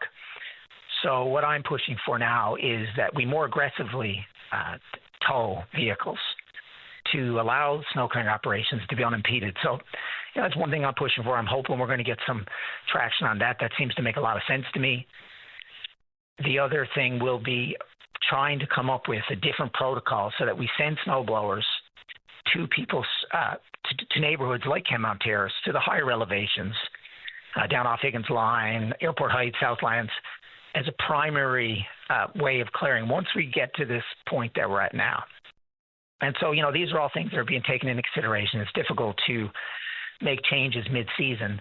But my big fear is we have 30% of our winter left, and there's no guarantees. We don't have another 60, 70 centimeter snow. And avoiding a state of emergency, and I really want to commend the mayor and staff and also the other CAOs of the other municipalities for avoiding that. Because that has major consequences, economic consequences, as well as potentially healthcare consequences when you declare a state of emergency. So avoiding that, I think, is key. And part of that is marshaling resources, working together, and realizing that we're we're teetering on that situation, and we want to avoid that at all costs. Tom, what is our current complement of snowblowers? Do you know? I asked for that information in the meeting just now, and I wanted two things. I wanted to know what our working equipment, because of course you can have stuff parked in the depot and it's not working. I want to know, how many loaders did we have in 2020? How many snowblowers did we have in 2020? How many wing blades on trucks did we have? And so that answer, they said, is a little challenging in the middle of what we're dealing with now to get that data. I said, well, okay, can we get it as soon as we can? So I don't know the answer to the question. I do know the answer probably is not enough. The nice thing with capital works expenditures, where we might buy a blower and use it when we need it, is you don't have to staff it. So, and you potentially don't even need another loader to drive. You may have a loader, but when at some point when we get to this DEFCON 2 stage, or even worse, DEFCON 1, which will be a state of emergency in my mind, then you would basically just abandon wing blades and just totally transition to blowers. So I think you're going to see that. I mean, the challenge is it happens once, and everybody says, oh, it's a storm of the century. But as we all know, there's no such thing anymore as 100-year floods or storms, because if you're getting them every 6 years, then all of a sudden it's your reality. And as Prime Minister Carney says, you have to name reality, and then you need to step up to it and act. And so I think we're going to see an investment, capital works investment, I'm hoping, not to preempt council, because of course council has to decide and staff have to agree. But I do think we got to move in that direction. And it's important that the residents know that we hear them. Right now, the city has a policy that within 24 hours of the snow, we're really not taking a lot of complaints and a lot of feedback. And I question that as well. And so I've been pushing to get that reversed. Again, unfortunately, from a training point of view, this can be challenged to do mid-season. But I don't think it's serving people. And I feel like we've got to listen to people who need the data. People need to know they're being heard. And in this small percentage of the situation, I drove through most of my ward yesterday just to be able to talk intelligently about it and be able to represent everybody. And I can't imagine an aged senior or someone who has disabilities or an injury that how they're coping with this level of snow. I mean, the snow blowers are pretty well useless. Truck plows are pretty well useless in a lot of my ward now. And, really the only way you're moving that snow is with a big snow blower, or you're going to be trucking it away. And one of the things that I observed during the January 2020 event was, why wasn't every contractor being used? And why weren't we doing whatever we could? And I feel like we're at that point now. And again, it's something I'm pushing for. And so I don't know the answer to your question of how many pieces of equipment we have, but I will tell you that probably not enough, given our new realities. And you mentioned aggressively towing vehicles, and I know that in theory that's a great idea, but in practice it's a whole other thing. One, there could be vehicles that are literally buried in the snow, and then you have to clear that out and remove it. And in other cases, it's somebody who simply couldn't move their vehicle for one reason or another, and then you're going to get the lines going on VOCM open line. So what do you mean by aggressively towing vehicles? Well, when we have the 24-hour parking ban, and listen, I understand, the density of some multi-apartment houses in particular, a lot of cars, we see them, they're parked on lawns, which you're not allowed to do. But the flip side is when you you can accommodate people when we have a normal situation, but it comes to the point where, for example, there was a street in the Ghouls that the tractor could not get into because there was a truck parked in the way. So that all the residents on that cul-de-sac couldn't get out of their cul-de-sac because of this truck was parked. I mean, you have staff and enforcement and tow truck operators and the RNC need to work in consort to avoid state of emergency. I mean, I noticed there was a poll that said we should have declared a state of emergency. Well, if you're an hourly worker, or if you're a business owner, or if you're someone who desperately needs an appointment with you at a clinic, then the state of emergency shuts all that stuff down. And now you're not getting a paycheck. You had a gentleman earlier saying how he's on the Witless Bay line and he just lost a couple of days' pay. Well, we all know that the vast majority of Newfoundlanders and Labradorians are only a paycheck away from probably not being able to afford to live, especially at this time of year when Of course, they're getting these shocking electrical bills with the price of electricity going up, or oil, or whatever else. So, I'm sensitive to that when it comes to towing people too. Like, I realize that's a big cost, but we have to avoid a state of emergency. We have to work together. And, just to echo what a lot of people have said, check on your neighbors, obviously. There are people who may or may not even be able to get out of their homes, and it's a great time. The more connected we all are as a community, the healthier we all are, and a great time to get to meet your neighbor. Or, all the kids are home. Great time for them to get some exercise, get them out there shoveling, and just call on people to also try to be sensitive when they're calling the city staff and interacting with their counselors. I mean, I have pretty thick skin, and as a rule, my residents aren't really that aggressive, but I've seen emails that other people have gotten. I see what's coming into the access. I see some of this stuff, and I know people are frustrated, maybe even scared, and I think you can put that into words. Today, I'm not sure if today actually is Pink Shirt Day, but I know we're all wearing pink shirts today, like anti-bullying, and I just want to call on people. There's a way to express your emotions without being mean. I mean, ruining someone's day. The people who are taking these calls or emails, like, they're being inundated by them. It's not just one. And before you press send or post on Facebook or make a phone call, although not many people call, I'd much rather get a call for people's reference. I don't really spend a lot of time on Facebook. Try and be respectful of how you're going to impact the person on the other end of the message. Oh, and no truer words have ever been spoken. Tom, appreciate your time this morning. Thank you very much. Take care, everyone, and hopefully winter's going to be much milder going forward. Fingers crossed. Well, and then that's an issue too. But anyway, Tom, thank you. Take care, everyone. All right. Bye-bye. And we're going to take a break. When we come back, we hope to speak with you. The Tim Powers Show. Join the conversation weekday afternoons at 4 p.m. on your VOCM. And next is the former mayor of the city of St. John's, Mr. Dennis O'Keefe. Hello. Hi, Linda. How are you? Good. I didn't catch you unawares, did I? No, girl. I just left Southlands, in fact, and I'm in Tippy Place now, doing a few things, and I figured I'd call Dave. I've been listening to what's going on in terms of the reaction to the snow volume that we have. Yeah.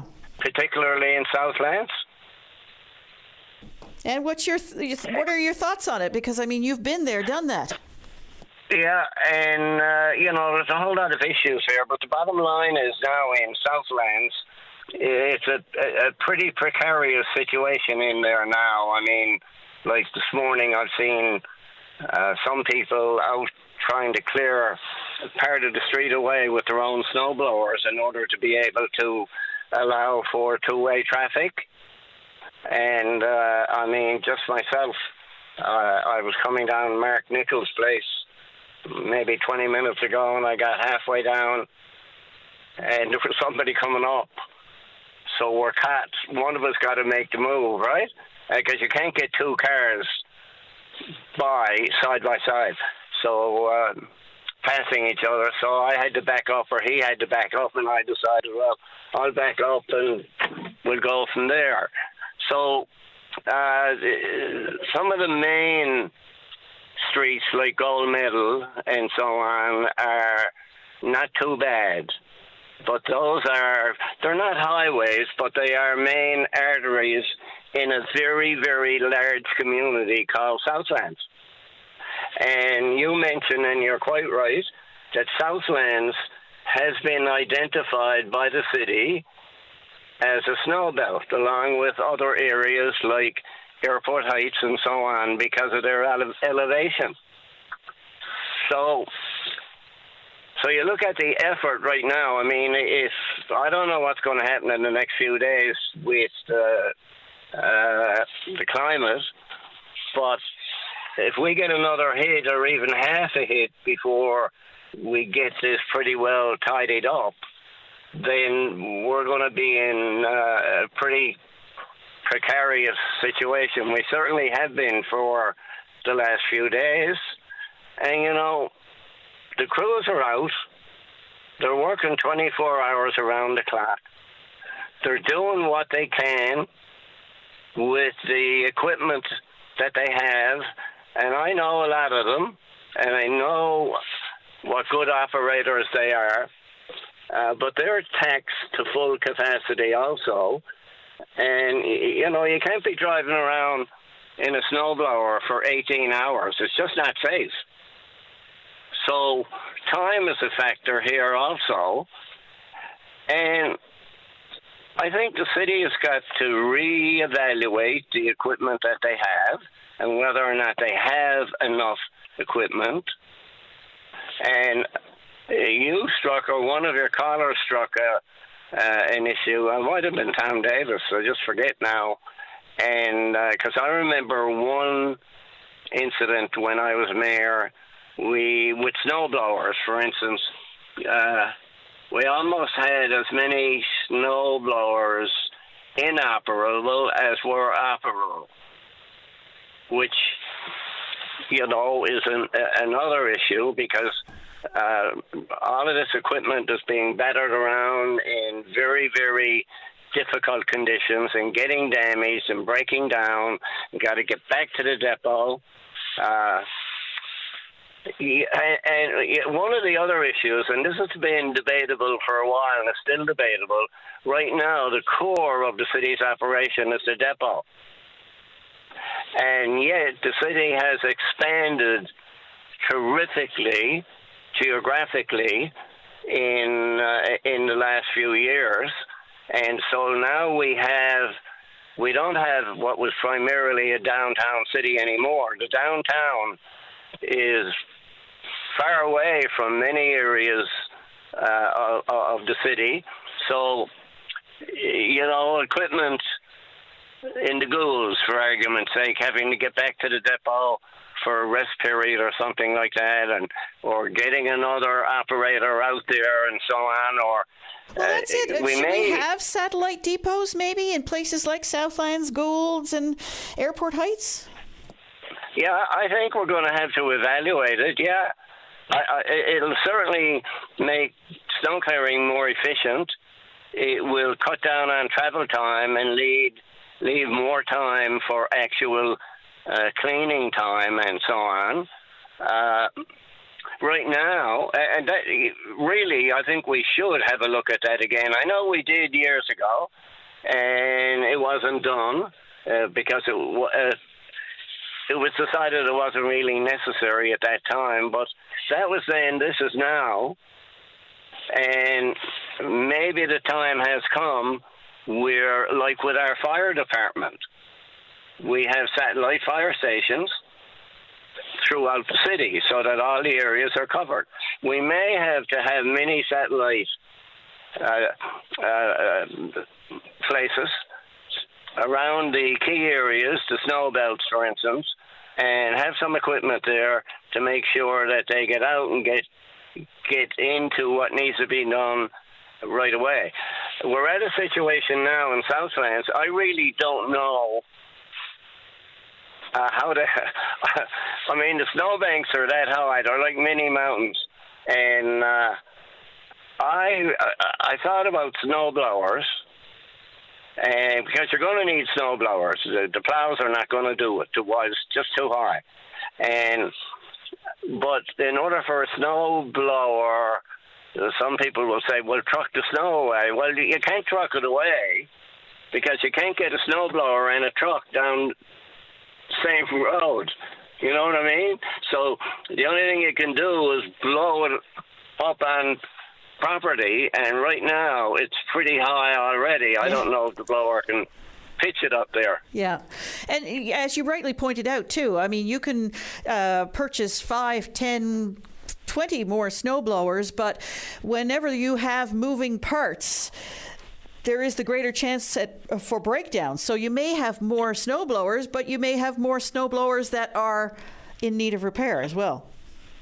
Well, then you have to analyze whether or not you have enough mechanics on hand or on call for these kinds of situations, because that will happen. I well remember the surprise I got. It would have been a few years ago now, when I was mayor, when I found out, to nobody's fault, that that there were snow blowing equipment in the yard that wasn't working, and one was kind of equal to some degree. I can't remember the numbers now, but there were a lot of them that are not operable. And when you get into situations like this, that's crucial. And I mean, the mechanics are crucial to this operation. Absolutely. Because there is havoc going around a city like ours on a 24-hour basis when it gets really, really tough like it is now. And you're going to have a lot of breakdowns. And when it's as crucial as it is now, you really got to get the equipment up and out as quick as you can. Yeah. Dennis, I think we're going to have to evaluate the satellite stations. We're going to have to look at the equipment that we have based on our changing city and the development of new areas. Like Galway is still developing right now. And Galway really is part of Southlands. Southlands is like a mini city or a mini town. And we have Kenmount Road being developed. We have this massive development down around Kitty Vitty and up around Ballyhally Golf. So we have development going everywhere, all over the place. And the question then is, do we have the equipment to service all of that area properly?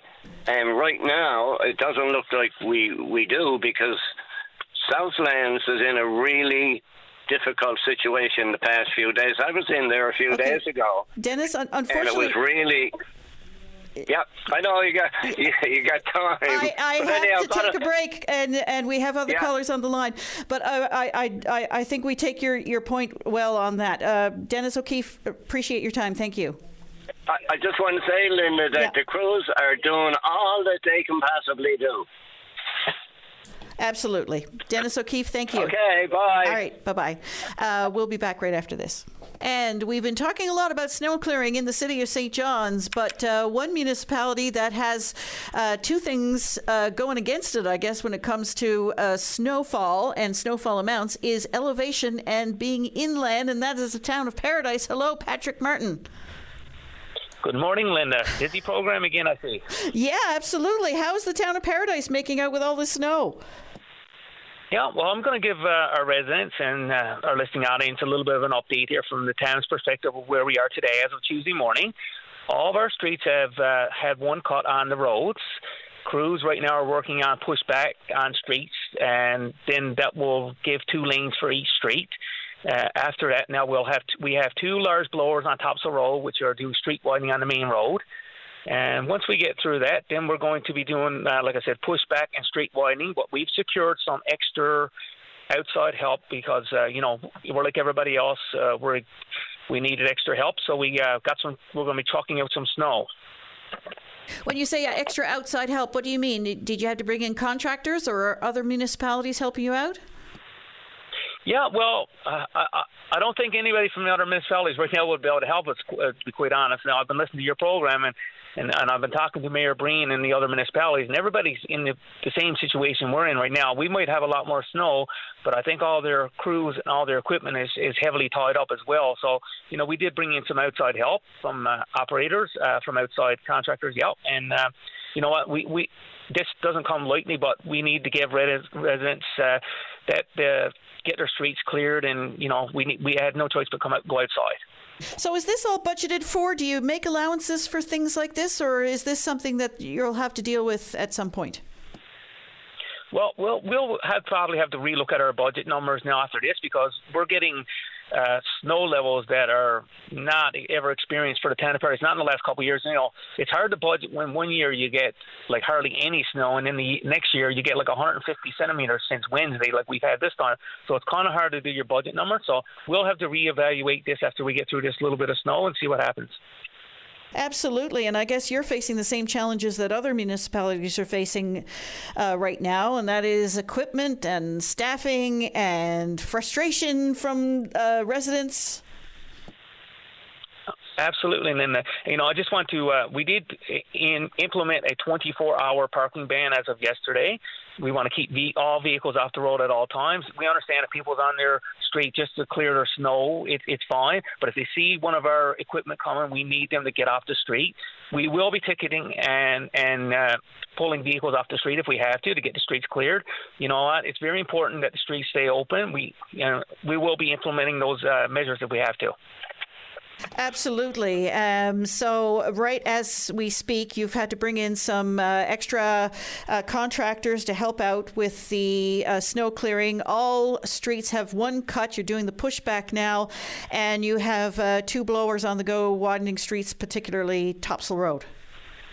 Yeah, and like I said, those large blowers are right now. They're the large ones that you see. What every municipality has, and they're on Topsail Road widening that, and we'll get into the subdivisions after we get our main streets done first. But with those equipments, they take more resources and more manpower. You've got to have safety measures with people walking in front of them, trucks. So they eat up a lot of our resources from our staffing level. And I just want to remind the residents to have a little bit of patience. I know it's frustrating. We all understand that. And thank you to our crews and staff. They're doing the best that they can under these extreme circumstances. It's challenging times for us right now. Absolutely. Paradise Mayor Patrick Martin, thank you. Thank you so much for your time, and have a good day. You too. Bye-bye. And 24-hour parking ban now imposed in the town of Paradise. They will be ticketing and taking vehicles off the street if you are impeding snow clearing. So be aware of that. That's it for us for today. Hopefully now, tomorrow, we're talking about better days ahead than all of this snow that we're facing currently. Thanks for listening, and bye-bye for now.